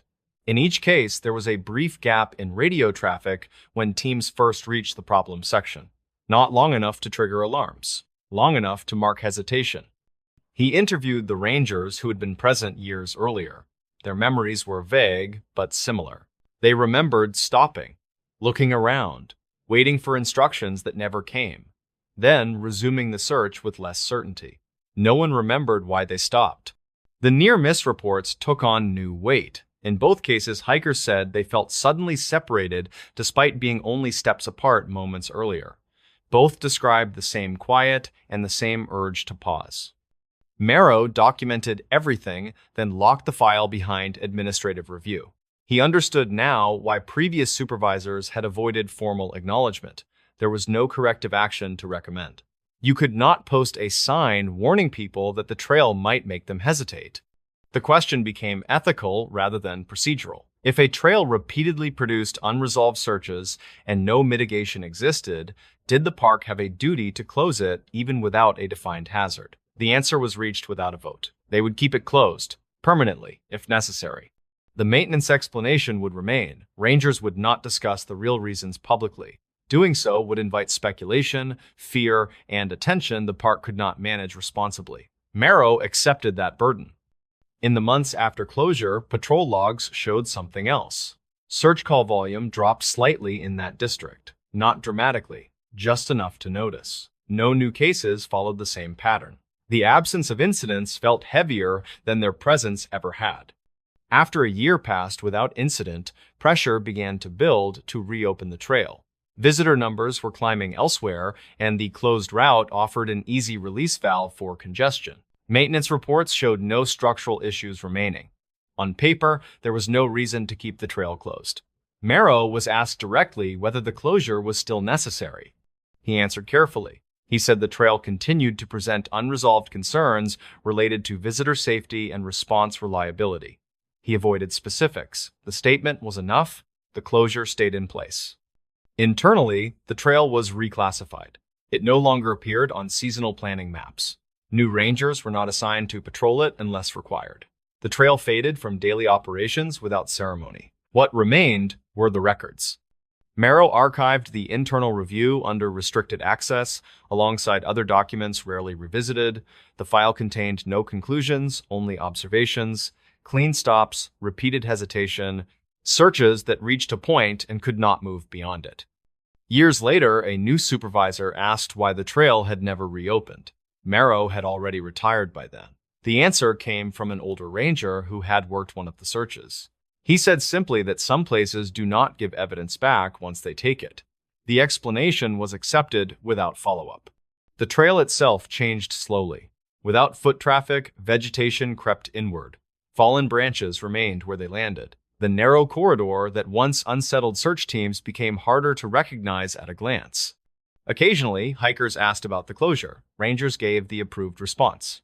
Erosion, safety, ongoing assessment. Most visitors moved on without concern. Those who pressed further were told that the park had many trails and limited resources. Not every route needed to remain open forever. What rangers did not say was that the closure solved a problem they could not name. No further disappearances were tied to that trail. No last known locations stacked up. No searches ended at the same silent stretch of ground. The absence became the strongest justification. Marrow visited the park once after retirement. He stood at the locked trailhead and looked down the path that had caused so many quiet meetings. Nothing about it looked threatening. It never had. That was the reason it stayed closed. Danger that announces itself can be managed. Danger that feels ordinary cannot. The park never reopened the trail. No marker explains why. No sign mentions the searches. Officially, it was a routine closure that outlived its purpose. Among rangers, the reason was understood without being spoken. Some trails do not need accidents to prove they are unsafe. They only need silence. In this new story, this park's missing cases follow the same timeline.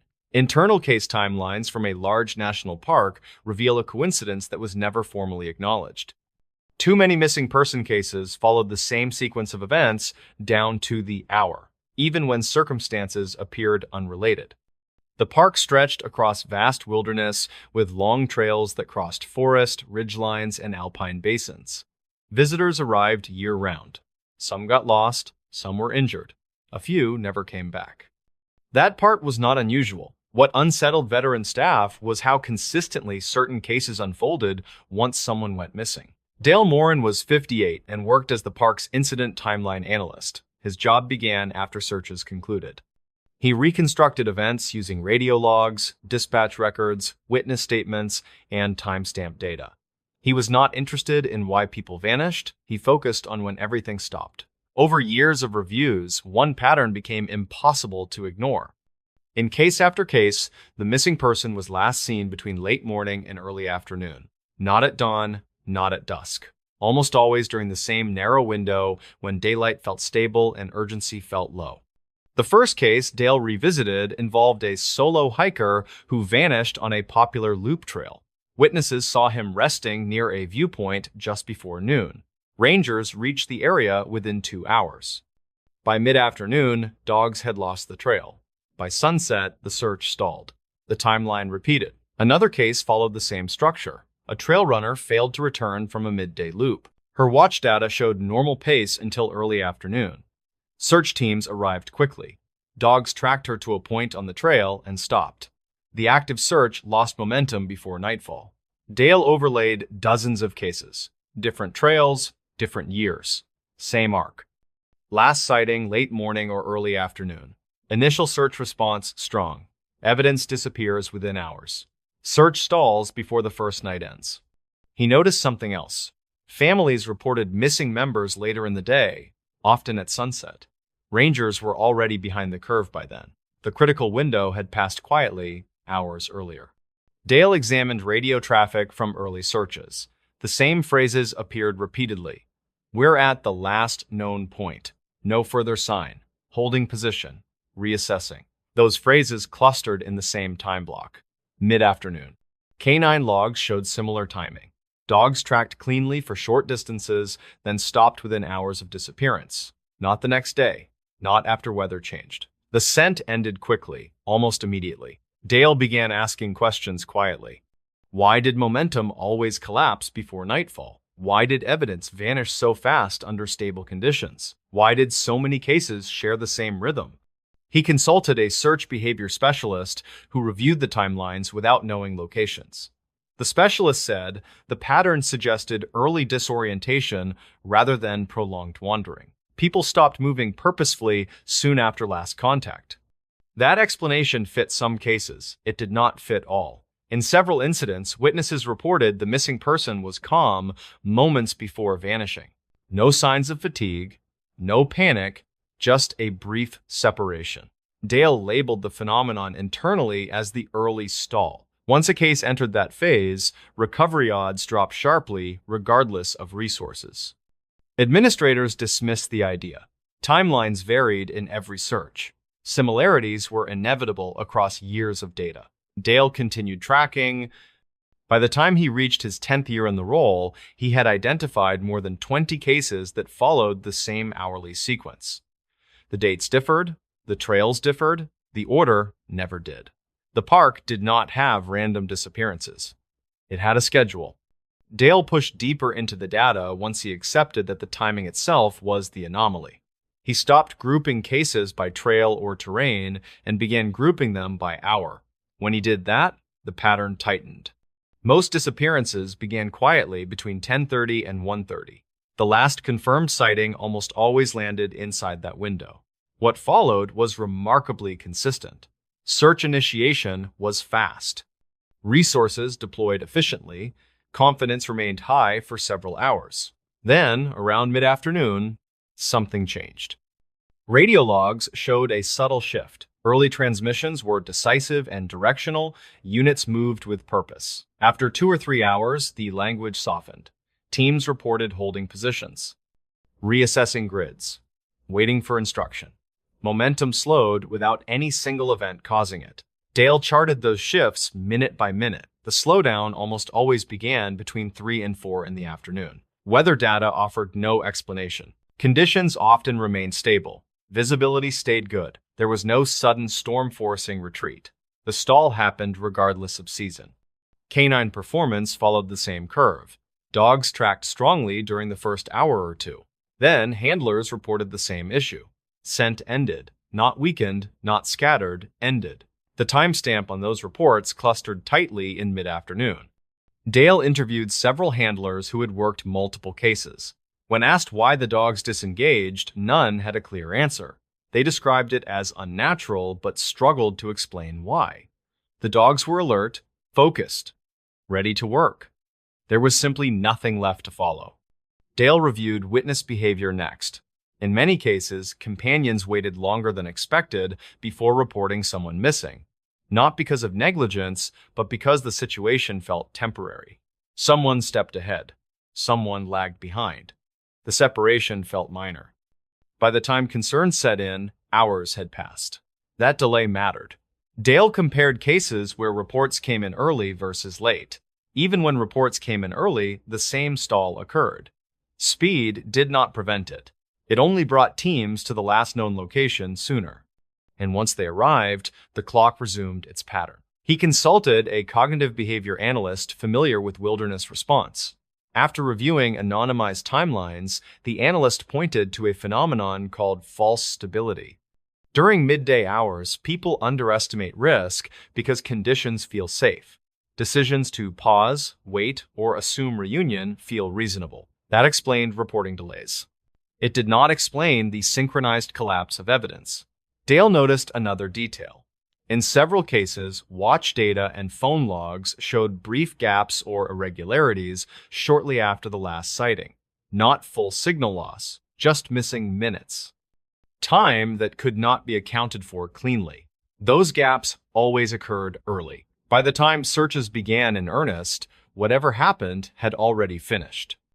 Dale began referring to the sequence as the quiet window, a short period when people disappeared without triggering immediate alarm, followed by a rapid loss of usable evidence. Once the window closed, the case entered what he called the stall phase. No amount of manpower reversed it. Administrators resisted the framing. Timelines were complex, coincidences happened, the park could not plan around invisible windows. Dale understood the resistance. Acknowledging the pattern would mean admitting that response success depended on minutes no one could reliably control. Still, the data remained. Over and over, the same arc. Calm departure, midday separation, early evidence loss, mid-afternoon stall, nightfall without direction. By the time darkness arrived, the search was already behind. Dale prepared a briefing note suggesting earlier intervention triggers even when reports sounded minor. The proposal stalled in committee. Resources were limited. False alarms were costly. The park continued operating as it always had. The timeline continued repeating. As Dale prepared his final annual review before transferring out of the role, he added a section that never reached public circulation. It was labeled Operational Observation and contained no conclusions, only timing charts. The charts showed the same curve repeating across years. Once a case entered the quiet window, recovery odds dropped sharply. Once the stall phase began, direction vanished. By nightfall, the search continued out of obligation rather than expectation. Administrators reviewed the summary and removed the charts. The written explanation remained generic, searches were complex, outcomes varied, no systemic issue was identified. Dale understood why the material was cut. A timeline could not be fenced off or posted on a sign. It could not be repaired with equipment or staffing. Acknowledging it would create responsibility without remedy. Still, small changes followed. Dispatchers were encouraged to treat midday separation calls with greater urgency. Rangers were advised to escalate faster when last sightings fell within certain hours. None of this was written as policy. It was passed along quietly. In the years that followed, a few cases broke the pattern. Early intervention prevented full stalls, dogs maintained trails longer, evidence lasted past mid-afternoon. Those cases ended with recovery or rescue. Others did not. The familiar arc continued to appear, just often enough to remain undeniable to those watching closely. The park never announced a timeline risk. Visitors were never warned that certain hours carried more weight than others. Dale returned to the park once after leaving the position. He sat at a busy overlook and watched hikers come and go. Most arrived late morning. They rested. They took photos. They moved on without concern. Nothing about the moment felt dangerous. That was what the data had taught him. The risk did not arrive with storms or darkness. It arrived during the calmest part of the day when people assumed time was on their side. Dale closed his notebook and left it in the glove compartment of his car. He no longer worked cases, but the pattern stayed with him. He could not forget how many searches ended before they truly began. The park continues to operate as it always has. Trails open each morning, rangers patrol, visitors disappear rarely, but not randomly. When it happens, the sequence still unfolds the same way. A calm start, a brief separation, a delay that feels harmless, then a narrowing of options that no one sees until it is complete. By sunset, the timeline has already done its work. The park does not advertise this. It does not explain it. Officially, there is no shared schedule behind the missing cases. Among those who study them, there is a quieter understanding. Some places do not decide who goes missing. They decide when. In this new story, search teams found no footprints in this national park. Search and rescue teams at a high-elevation national park once faced a situation that immediately broke every standard assumption. Fresh snow covered the ground, conditions were clear enough for tracking, yet there were no footprints at all where two hikers were believed to have vanished. The situation began just after sunrise when a trailhead ranger conducting a routine winter check noticed a vehicle parked in a restricted lot. The area was reserved exclusively for permitted backcountry travel during winter months. The vehicle was registered to two hikers who had signed out the previous afternoon and failed to return by their stated time. Edrin Cavale was 51 and served as the senior operations coordinator for the park's search and rescue unit. He had spent over 2 decades managing missing hiker cases across steep terrain, avalanches, sudden storms, and medical emergencies. Very few situations surprised him anymore. This one did. Permit records showed the hikers planned a short overnight route along a ridgeline before descending into a sheltered basin. Both were listed as experienced winter travelers. They carried avalanche beacons, emergency shelters, and adequate cold weather gear. Nothing about the plan raised concern at the time. Weather reports from the night before showed steady snowfall, totaling nearly 8 inches. Temperatures stayed well below freezing, and wind speeds remained low throughout the night. Under those conditions, tracks usually preserved cleanly until late morning. Edrin arrived at the trailhead with the first response team as daylight filtered through the trees. The parking area showed a single, clear set of tire tracks leading into the lot. No other vehicles had entered overnight. What stopped him immediately was the ground around the car. There were no footprints. Snow pressed evenly against the doors, wheel wells, and rear bumper. No tracks led toward the trail, no disturbed snow surrounded the vehicle at all. It looked as if the car had appeared there without anyone stepping out. Edrin ordered the team to halt and document the scene before moving any closer. Photographs confirmed what his eyes already told him. The snow surface extended smooth and unbroken from the parking area into the tree line. Even animal tracks were absent, which was unusual for that region. Standard procedure assumed hikers exited their vehicle and entered the trail shortly after arrival. Even cautious movement would leave impressions in 8 inches of fresh snow. Yet, there was nothing. The vehicle inspection raised further questions. Inside, food supplies were neatly packed, extra clothing was folded, 2 large winter packs sat untouched in the back seat. According to the permit checklist, those packs were required gear for the route. The ignition was empty. The keys were missing. Edrin noted that detail carefully. Missing keys suggested the hikers exited the vehicle. The lack of footprints suggested they did not. He contacted dispatch to verify the permit station interaction. Rangers who checked the hikers in the previous afternoon remembered them clearly. They were calm, alert, and familiar with winter conditions. They discussed weather forecasts and avalanche advisories briefly before leaving. A second response team arrived with tracking specialists and a canine unit trained for snow conditions. Dogs were deployed from downwind positions to avoid contamination. Both animals circled the vehicle briefly, then stopped. Neither established a trail. One handler quietly told Edrin that the dogs behaved as if the scent ended abruptly rather than fading. By mid-morning, Edrin expanded the perimeter. Teams moved outward in careful arcs, scanning tree wells, slopes, and drainage lines. They found nothing. Branches remained unbroken. Snow loads rested evenly on low limbs. No signs of passage appeared anywhere. Edrin requested aerial support. A helicopter sweep confirmed the same result from above. The snow surface surrounding the trailhead looked untouched in every direction. Fresh snow, which normally made searches easier, had erased the story entirely. By early afternoon, Edrin reviewed weather data again, looking for any sign of strong winds or drifting that could have smoothed tracks. The data showed nothing extreme. Conditions remained stable through the night. Edrin felt a quiet unease settle in. Every missing hiker case began with a last known point. This one did not even offer that. He marked the trailhead as an anomaly and prepared to escalate the operation, knowing that without footprints, the search had already lost its most critical advantage. Edrin expanded the operation early the next morning, bringing in additional rangers and a second canine team from a neighboring district. He ordered strict movement control, knowing that every new track risked destroying something subtle. Teams advanced in staggered lines, stopping often to reassess the snow surface ahead. Nothing appeared. The dogs behaved the same way as before. They circled briefly, checked the air, then disengaged.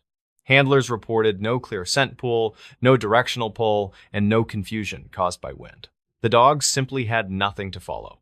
Edrin shifted focus to the vehicle again. He inspected the undercarriage, the roof, and the surrounding snowbanks. A faint compression mark near the rear bumper caught his attention. It looked like downward pressure without any sliding or step pattern. Someone might have stood there briefly, distributing weight carefully. Still, there was no trail leading away. Edrin consulted a snow science specialist assigned to the park during winter months. Together, they examined the crystal structure near the vehicle. The top layer showed recent snowfall, light and powdery. Beneath it was a thin, hardened crust formed by earlier temperature fluctuations. Under rare conditions, that crust could briefly support weight without collapsing. If someone stepped out during that window, impressions might have been shallow enough to vanish quickly once new snow settled. The theory explained how tracks could disappear near the car. It did not explain why nothing appeared beyond that area. On the second day, teams moved downslope into natural travel corridors. Disoriented hikers often follow gravity. Rangers checked drainages, tree wells, and leeward sides of ridges where signs sometimes survive longer. Late that afternoon, a ranger radioed in a find nearly a mile downslope. A small fragment of reflective fabric lay frozen into slush along a narrow creek channel. The material matched emergency bivy sacks commonly carried by winter hikers. There were no tracks leading to it. The following morning, another ranger located a single glove lodged beneath ice farther along the same drainage. It was a winter glove rated for cold exposure. Again, no approach trail existed. Edrin plotted the locations on a map. Both items aligned with a natural funnel that would draw someone downslope during poor visibility. The spacing suggested movement rather than random loss. Edrin assembled a working hypothesis. The hikers likely exited the vehicle during a brief lull in snowfall, stepping onto hardened crust. They may have intended only to assess conditions or reposition the car. New snow then erased shallow impressions almost immediately. Disorientation could have followed quickly. Whiteout conditions compress space and erase reference points. Even experienced hikers can lose bearings within minutes. Instinct often drives movement downhill. As they moved, crust beneath their steps may have collapsed and resealed repeatedly, leaving no lasting trace. Fresh snowfall continued to erase what little evidence remained. Edrin briefed the team on the theory, careful to present it as possibility rather than certainty. Search patterns adjusted accordingly, pushing farther downslope and widening the radius. Days passed with no further discoveries. Pressure mounted to transition the operation to recovery status. Weather worsened. Resources thinned. Probability dropped sharply. Edrin delayed the decision as long as he could, knowing that without a trail, the search was already fighting time itself. By the fifth morning, weather forecasts turned against the operation. Another storm system approached, bringing higher winds and deeper accumulation. Helicopter support was grounded. Ground teams faced increasing avalanche risk. Edrin stood at the trailhead before sunrise, reviewing maps that now felt more symbolic than useful. The search radius had grown wide, yet the absence of a starting trail meant every direction carried equal uncertainty. Without footprints, time had erased sequence, and sequence was how searches survived. He made the call to shift from active rescue to recovery. The decision was procedural, but it weighed on him heavily. Recovery status did not mean giving up. It meant acknowledging that survivability windows had likely closed. Teams would continue searching, but with reduced urgency and fewer resources. Over the next several days, rangers focused on terrain traps. Deep tree wells, narrow ravines, and low-visibility corridors received attention. Probes were used where snow depth allowed. Dogs were redeployed after brief thaws in case scent emerged. Nothing changed. The snow remained smooth in some places and violently reshaped in others. Each storm rewrote the landscape again. Whatever story the ground once held was gone. A week later, Edrin compiled the official report. He chose his language carefully. The document stated that rare weather conditions likely erased initial evidence, preventing early tracking. Subsequent snowfall eliminated remaining signs before search teams could establish direction. Privately, Edrin added a supplemental training note. He wrote that fresh snow does not always reveal movement. Under specific conditions, it can hide it completely. He emphasized that the absence of evidence should be treated as evidence itself, not as failure of observation. Months passed. Spring arrived. Meltwater carved new channels through the basin. Crews returned to the area once snow receded enough for safe travel. They searched again with different tools and different light. No remains were found. No additional gear surfaced. The case remained officially unresolved. Years later, new rangers learned the story during winter briefings. It was not presented as mystery or legend, but as caution. The environment does not always leave clues. Sometimes it removes them with precision. The parking lot still opens each winter, vehicles still arrive and leave, snow still falls quietly overnight. But among those who know the case, that trailhead is remembered for one unsettling fact. 2 people stepped out into fresh snow, and the ground never showed where they went. In this new story, this national park has a missing pattern rangers won't explain. Archived search summaries from a large national park contain repeated anomalies that never appear in public reports. Rangers noticed a pattern in missing person cases that did not align with terrain, weather, or visitor behavior, and the pattern was quietly ignored. The park covered thousands of square miles of mixed elevation wilderness.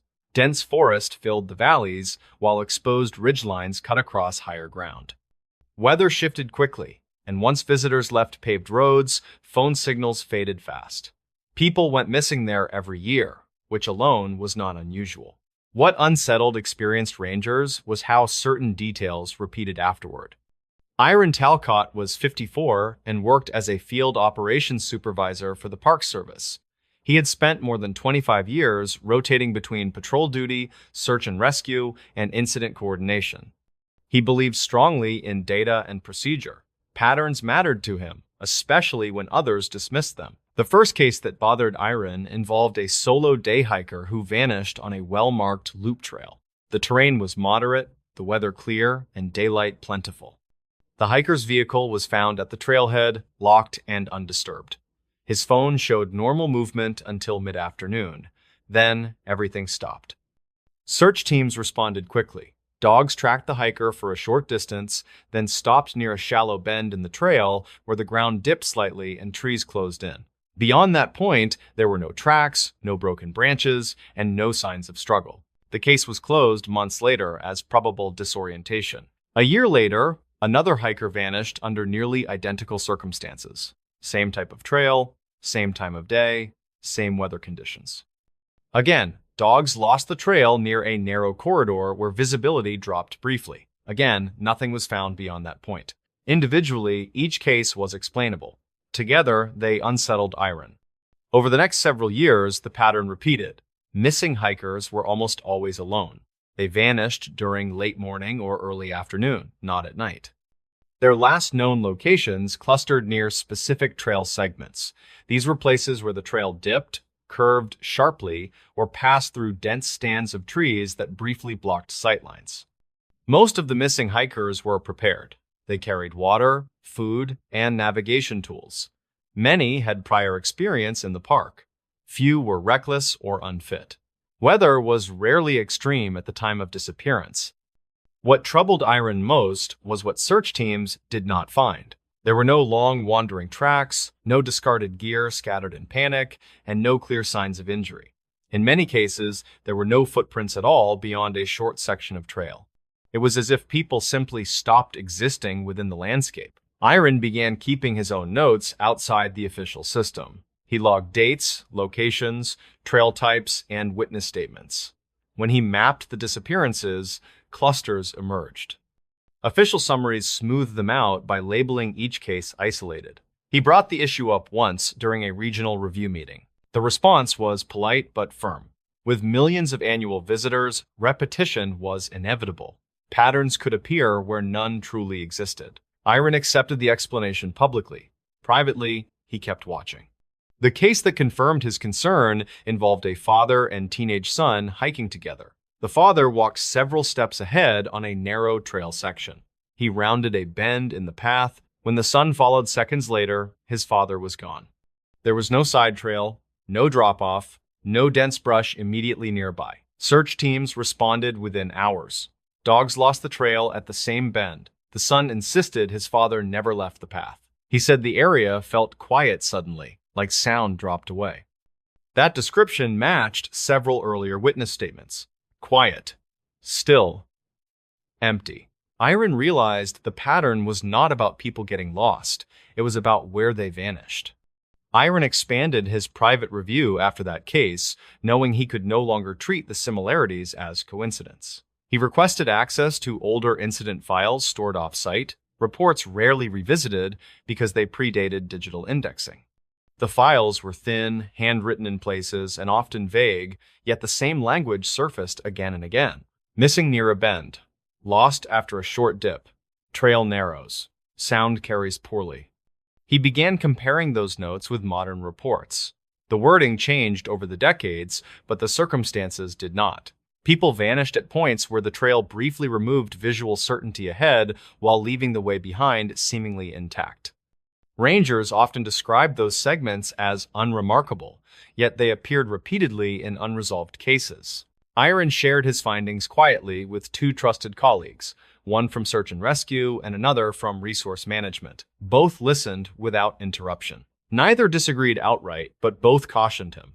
Patterns without mechanisms were dangerous, especially when public safety messaging was involved.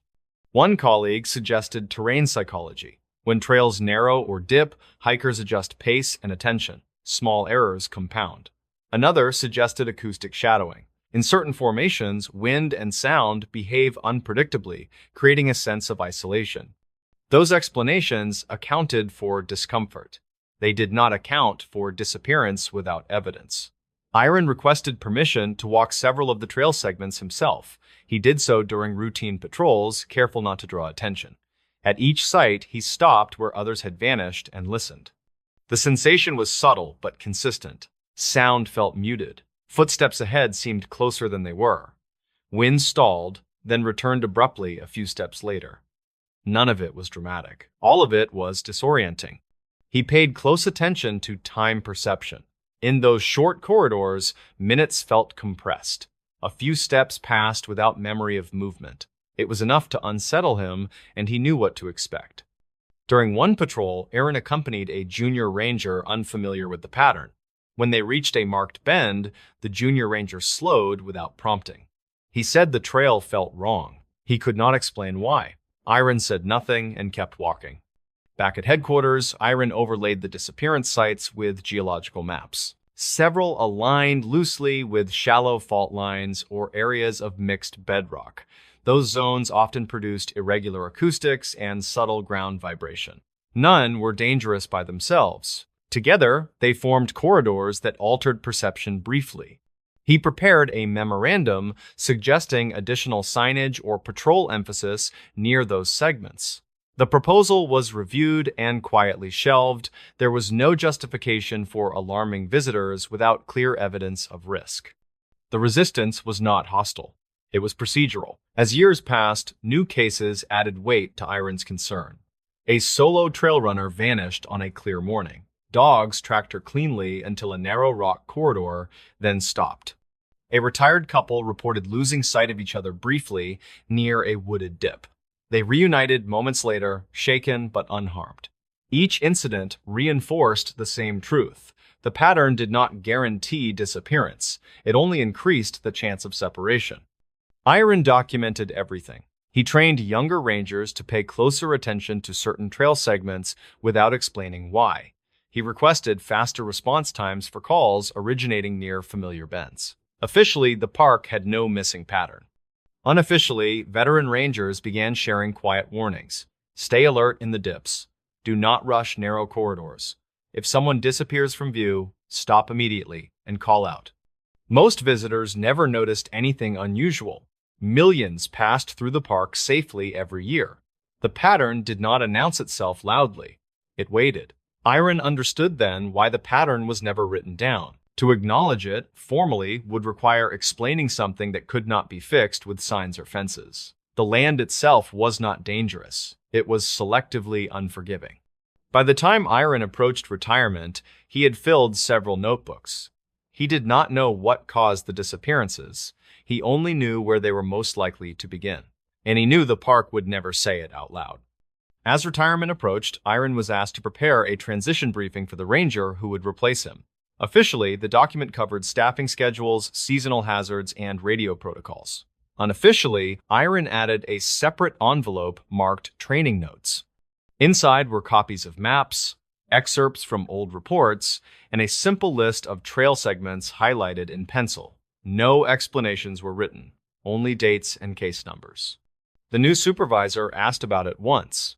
Iron said the notes were for context, not instruction. He advised keeping them nearby during winter and shoulder seasons. After Iron left, nothing changed publicly. The park continued operating as it always had.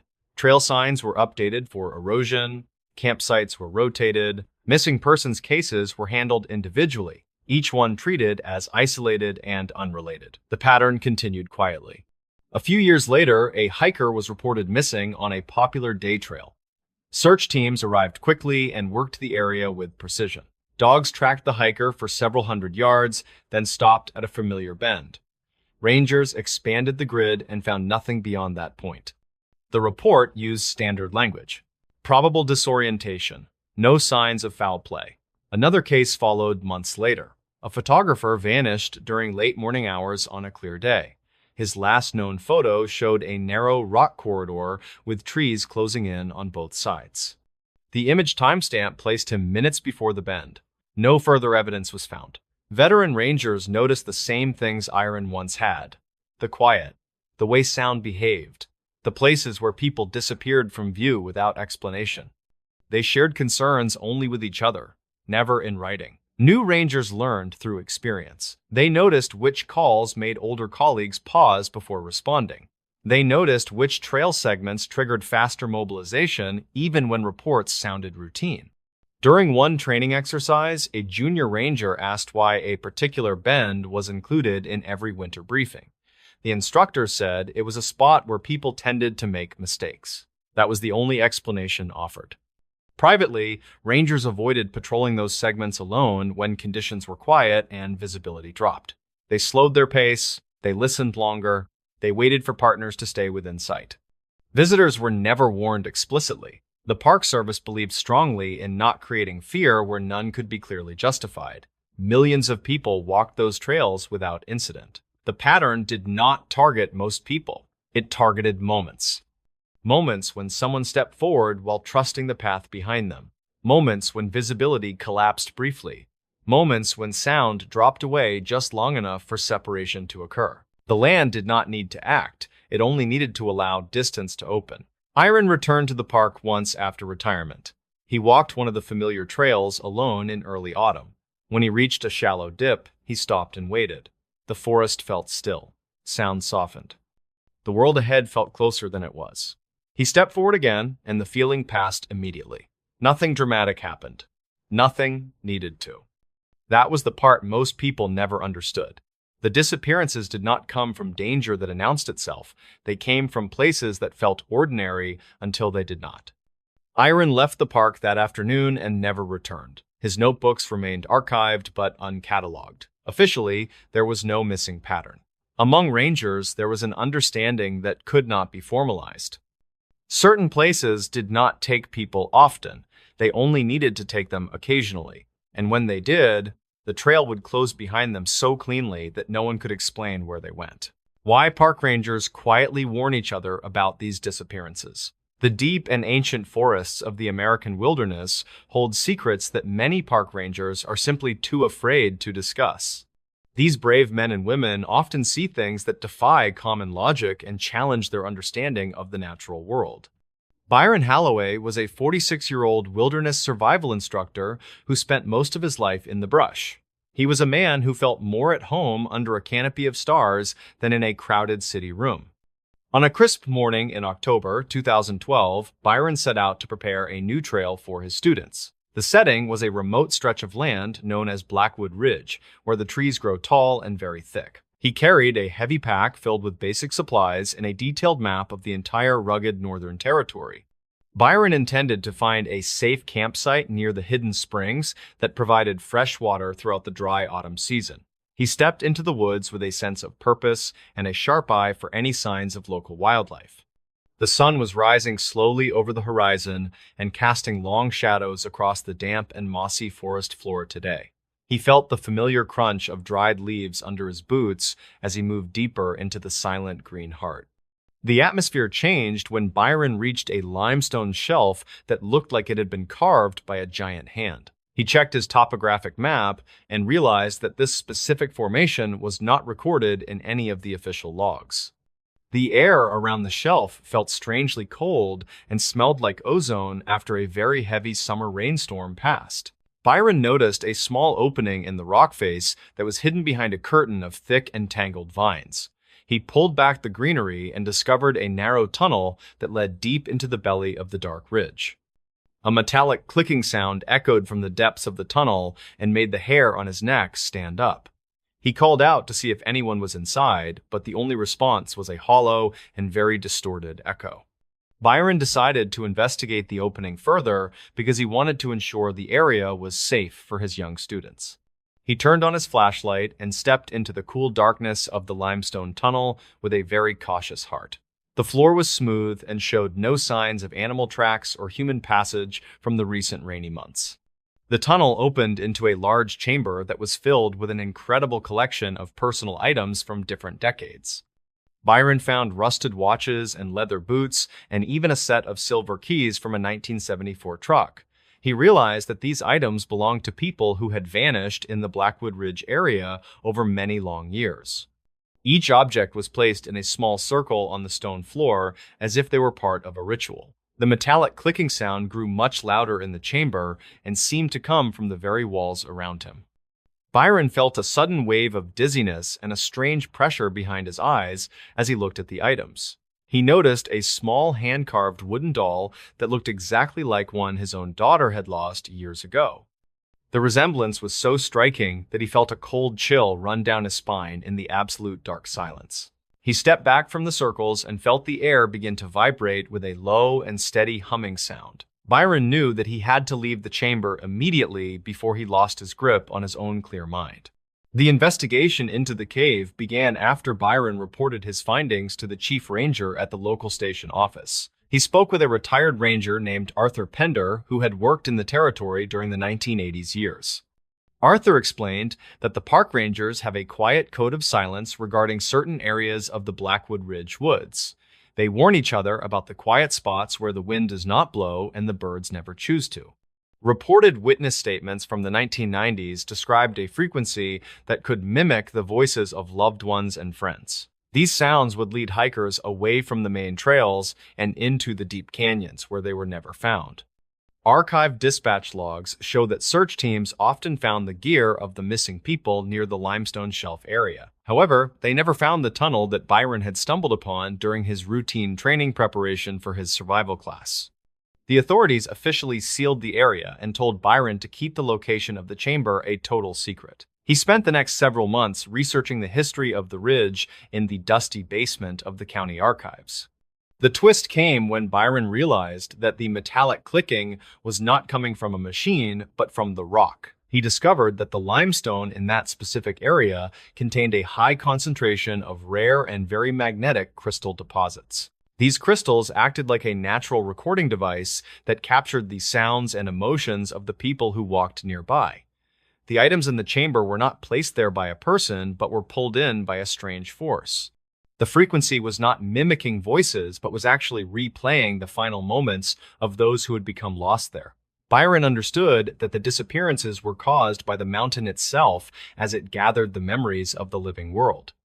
The trail did not end because the people were dead, but because they had become part of the stone itself. He revisited the site with a group of geologists who confirmed that the rock was emitting a very unique pulse. They were unable to explain how the items had been moved into the chamber without any human assistance or tools. The mountain was a living library of every soul that had ever wandered into its deep and hungry shadow. The conclusion of the matter was a quiet reflection on the power of the natural world and its many secrets. Byron stopped teaching survival classes and moved to a small town far away from the dark and towering mountain ridges. He still thinks about the wooden doll and the silver keys that sat in the circles on the floor today. Park rangers continue to warn each other about the Blackwood Ridge with a look of knowing and very deep fear. They know that some places on this earth are not meant for human eyes to see or for feet. The files on the missing people remain open, but the search teams no longer enter the area of the shelf. The forest remains a beautiful and deadly place that holds its breath whenever a stranger walks through the tall trees. We are left with the knowledge that the mountains have a memory that is longer and deeper than our own. The trail just ends because the earth has decided to close the door on the story of a human life. Byron watches the sunset and hopes that the mountain will never decide to call his name from the dark. The community around Blackwood Ridge has grown accustomed to the stories of the strange and the unexplained in their woods. Local elders tell their children to stay on the marked paths and never follow a voice that sounds too familiar. They speak of the quiet year in 1986 when 5 people vanished in a single weekend of time. The search efforts were the largest in the history of the state, but they yielded only silence and more. People in the town often see lights flickering on the ridge when the moon is thin and the air cold. They do not report these sightings to the police because they know that no help will ever truly come out. The rangers keep their maps in locked drawers and avoid the Northern Territory during the peak of the autumn season. It is a shared understanding that some parts of the wilderness belong to the past and to the stone itself. Byron occasionally receives calls from researchers who want to find the cave and the chamber of the lost items today.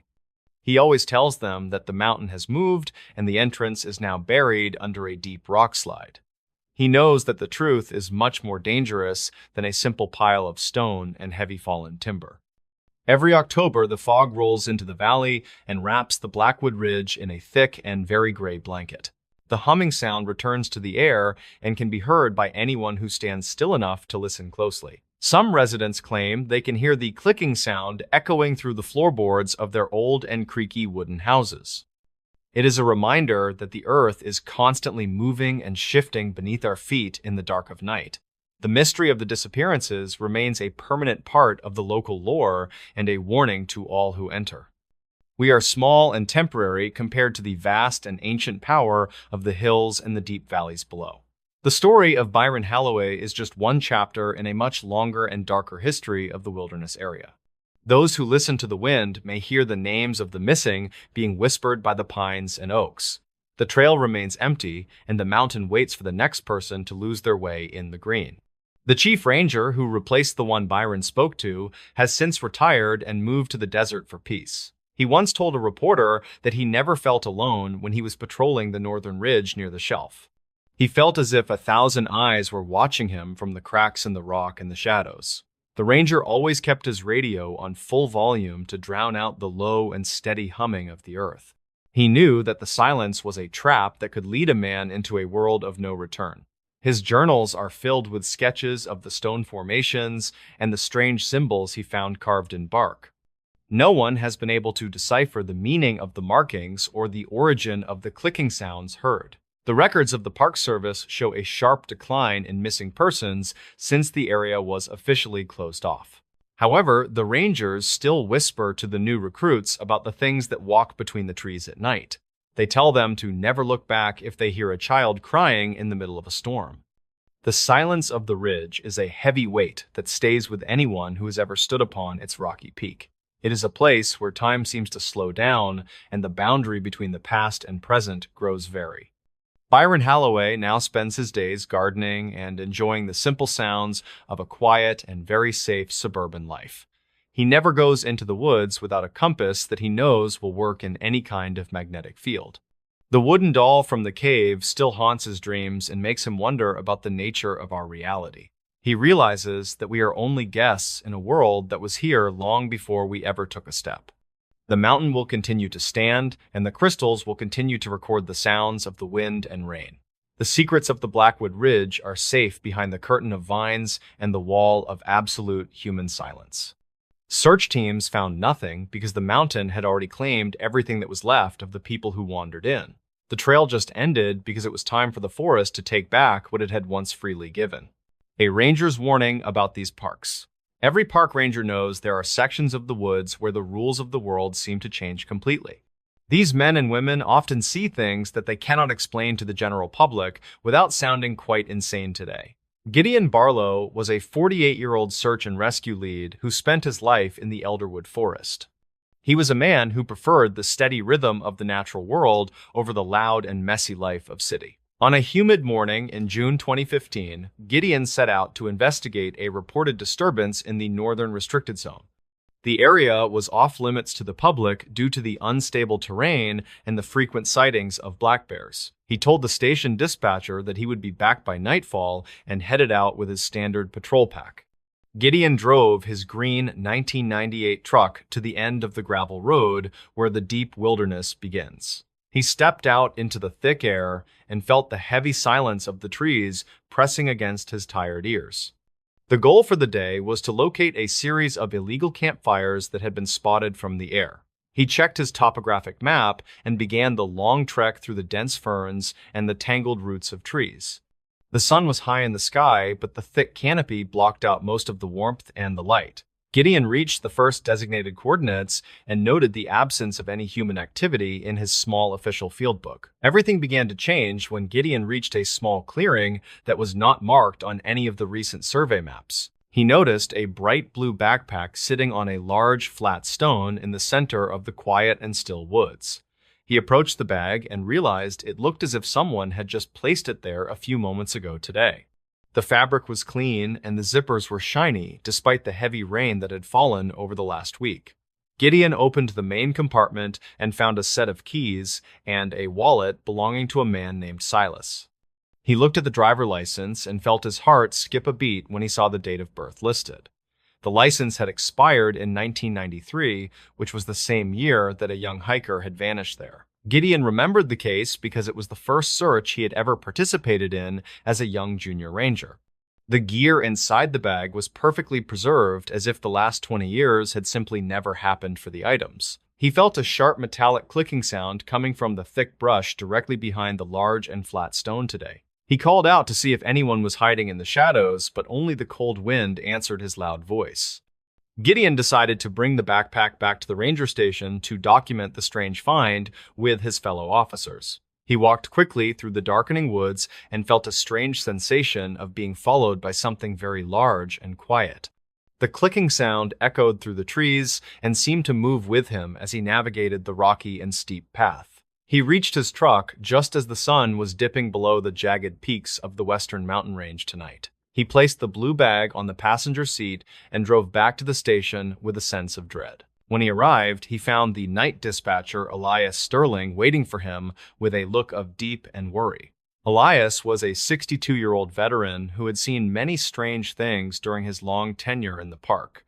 Gideon showed him the backpack and the license, and the two men sat in silence for a very long time. Elias eventually spoke and mentioned that several other rangers had found similar items in that same northern restricted forest zone.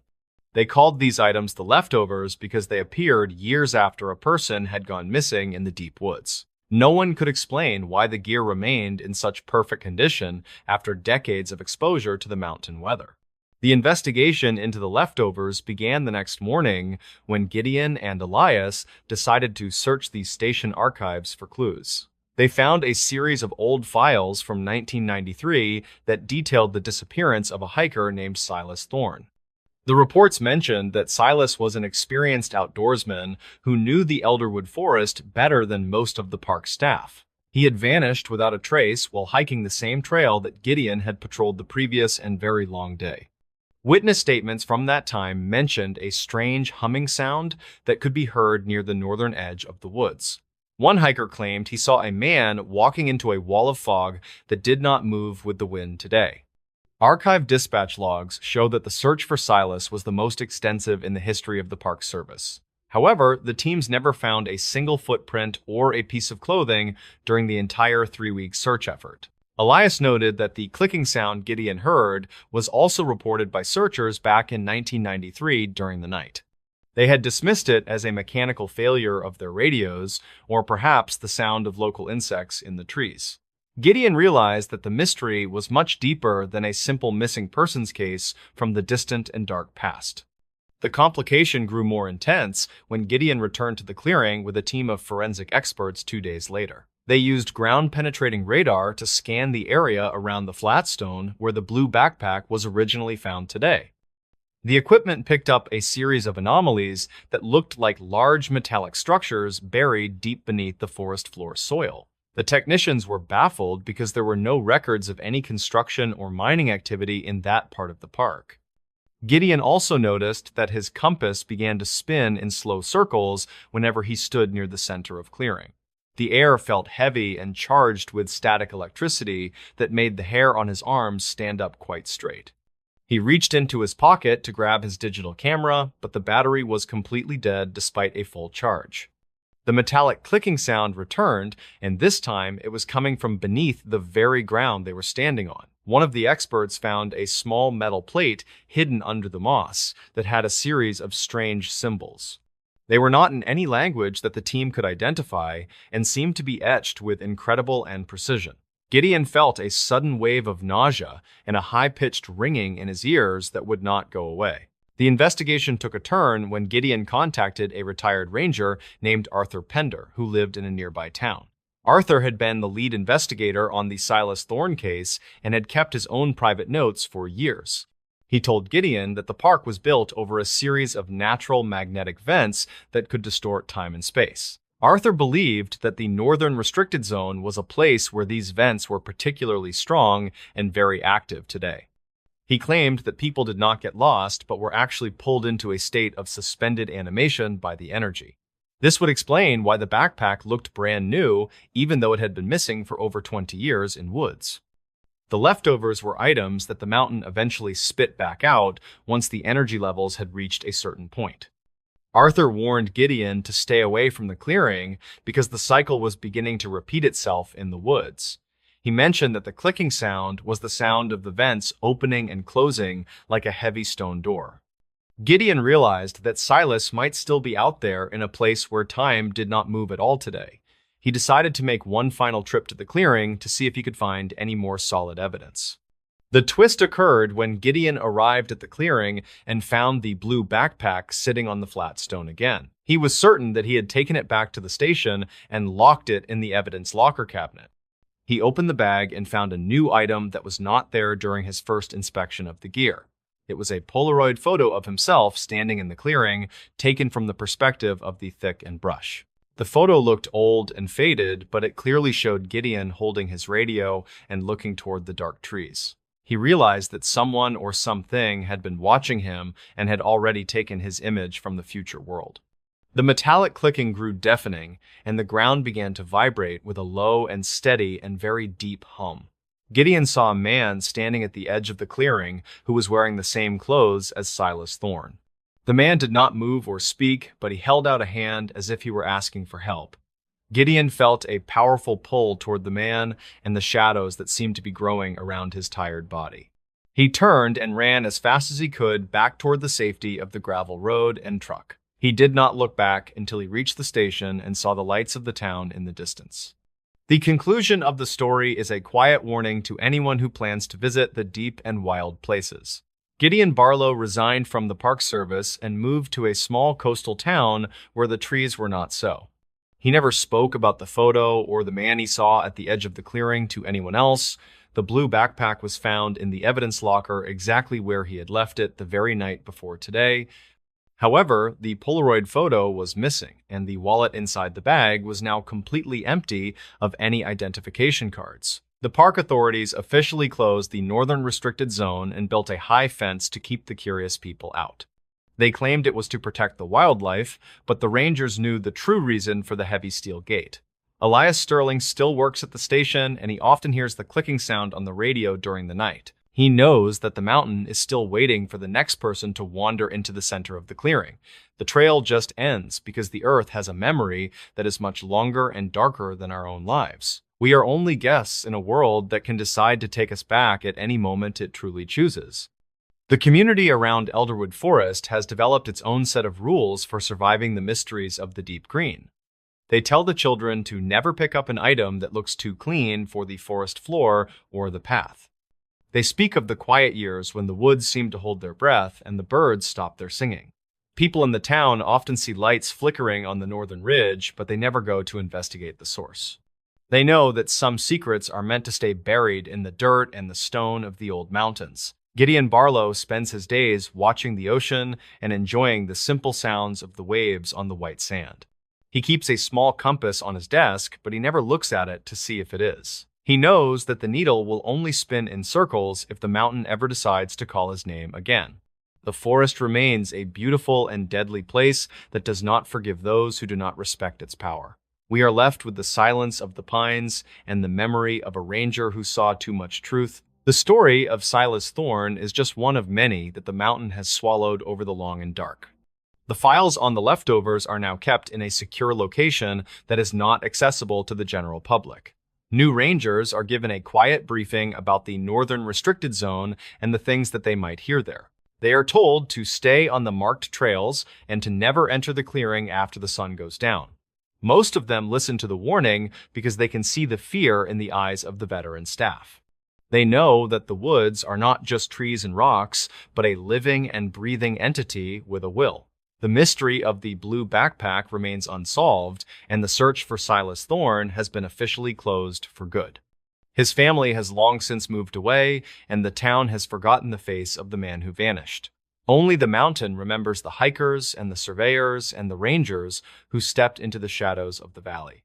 The clicking sound continues to echo through the trees as a reminder of the door that is always open. We watch the horizon and wonder what other secrets are hidden in the high and the cold and dark. The trail remains empty, and the mountain waits for the next soul to lose their way in the green.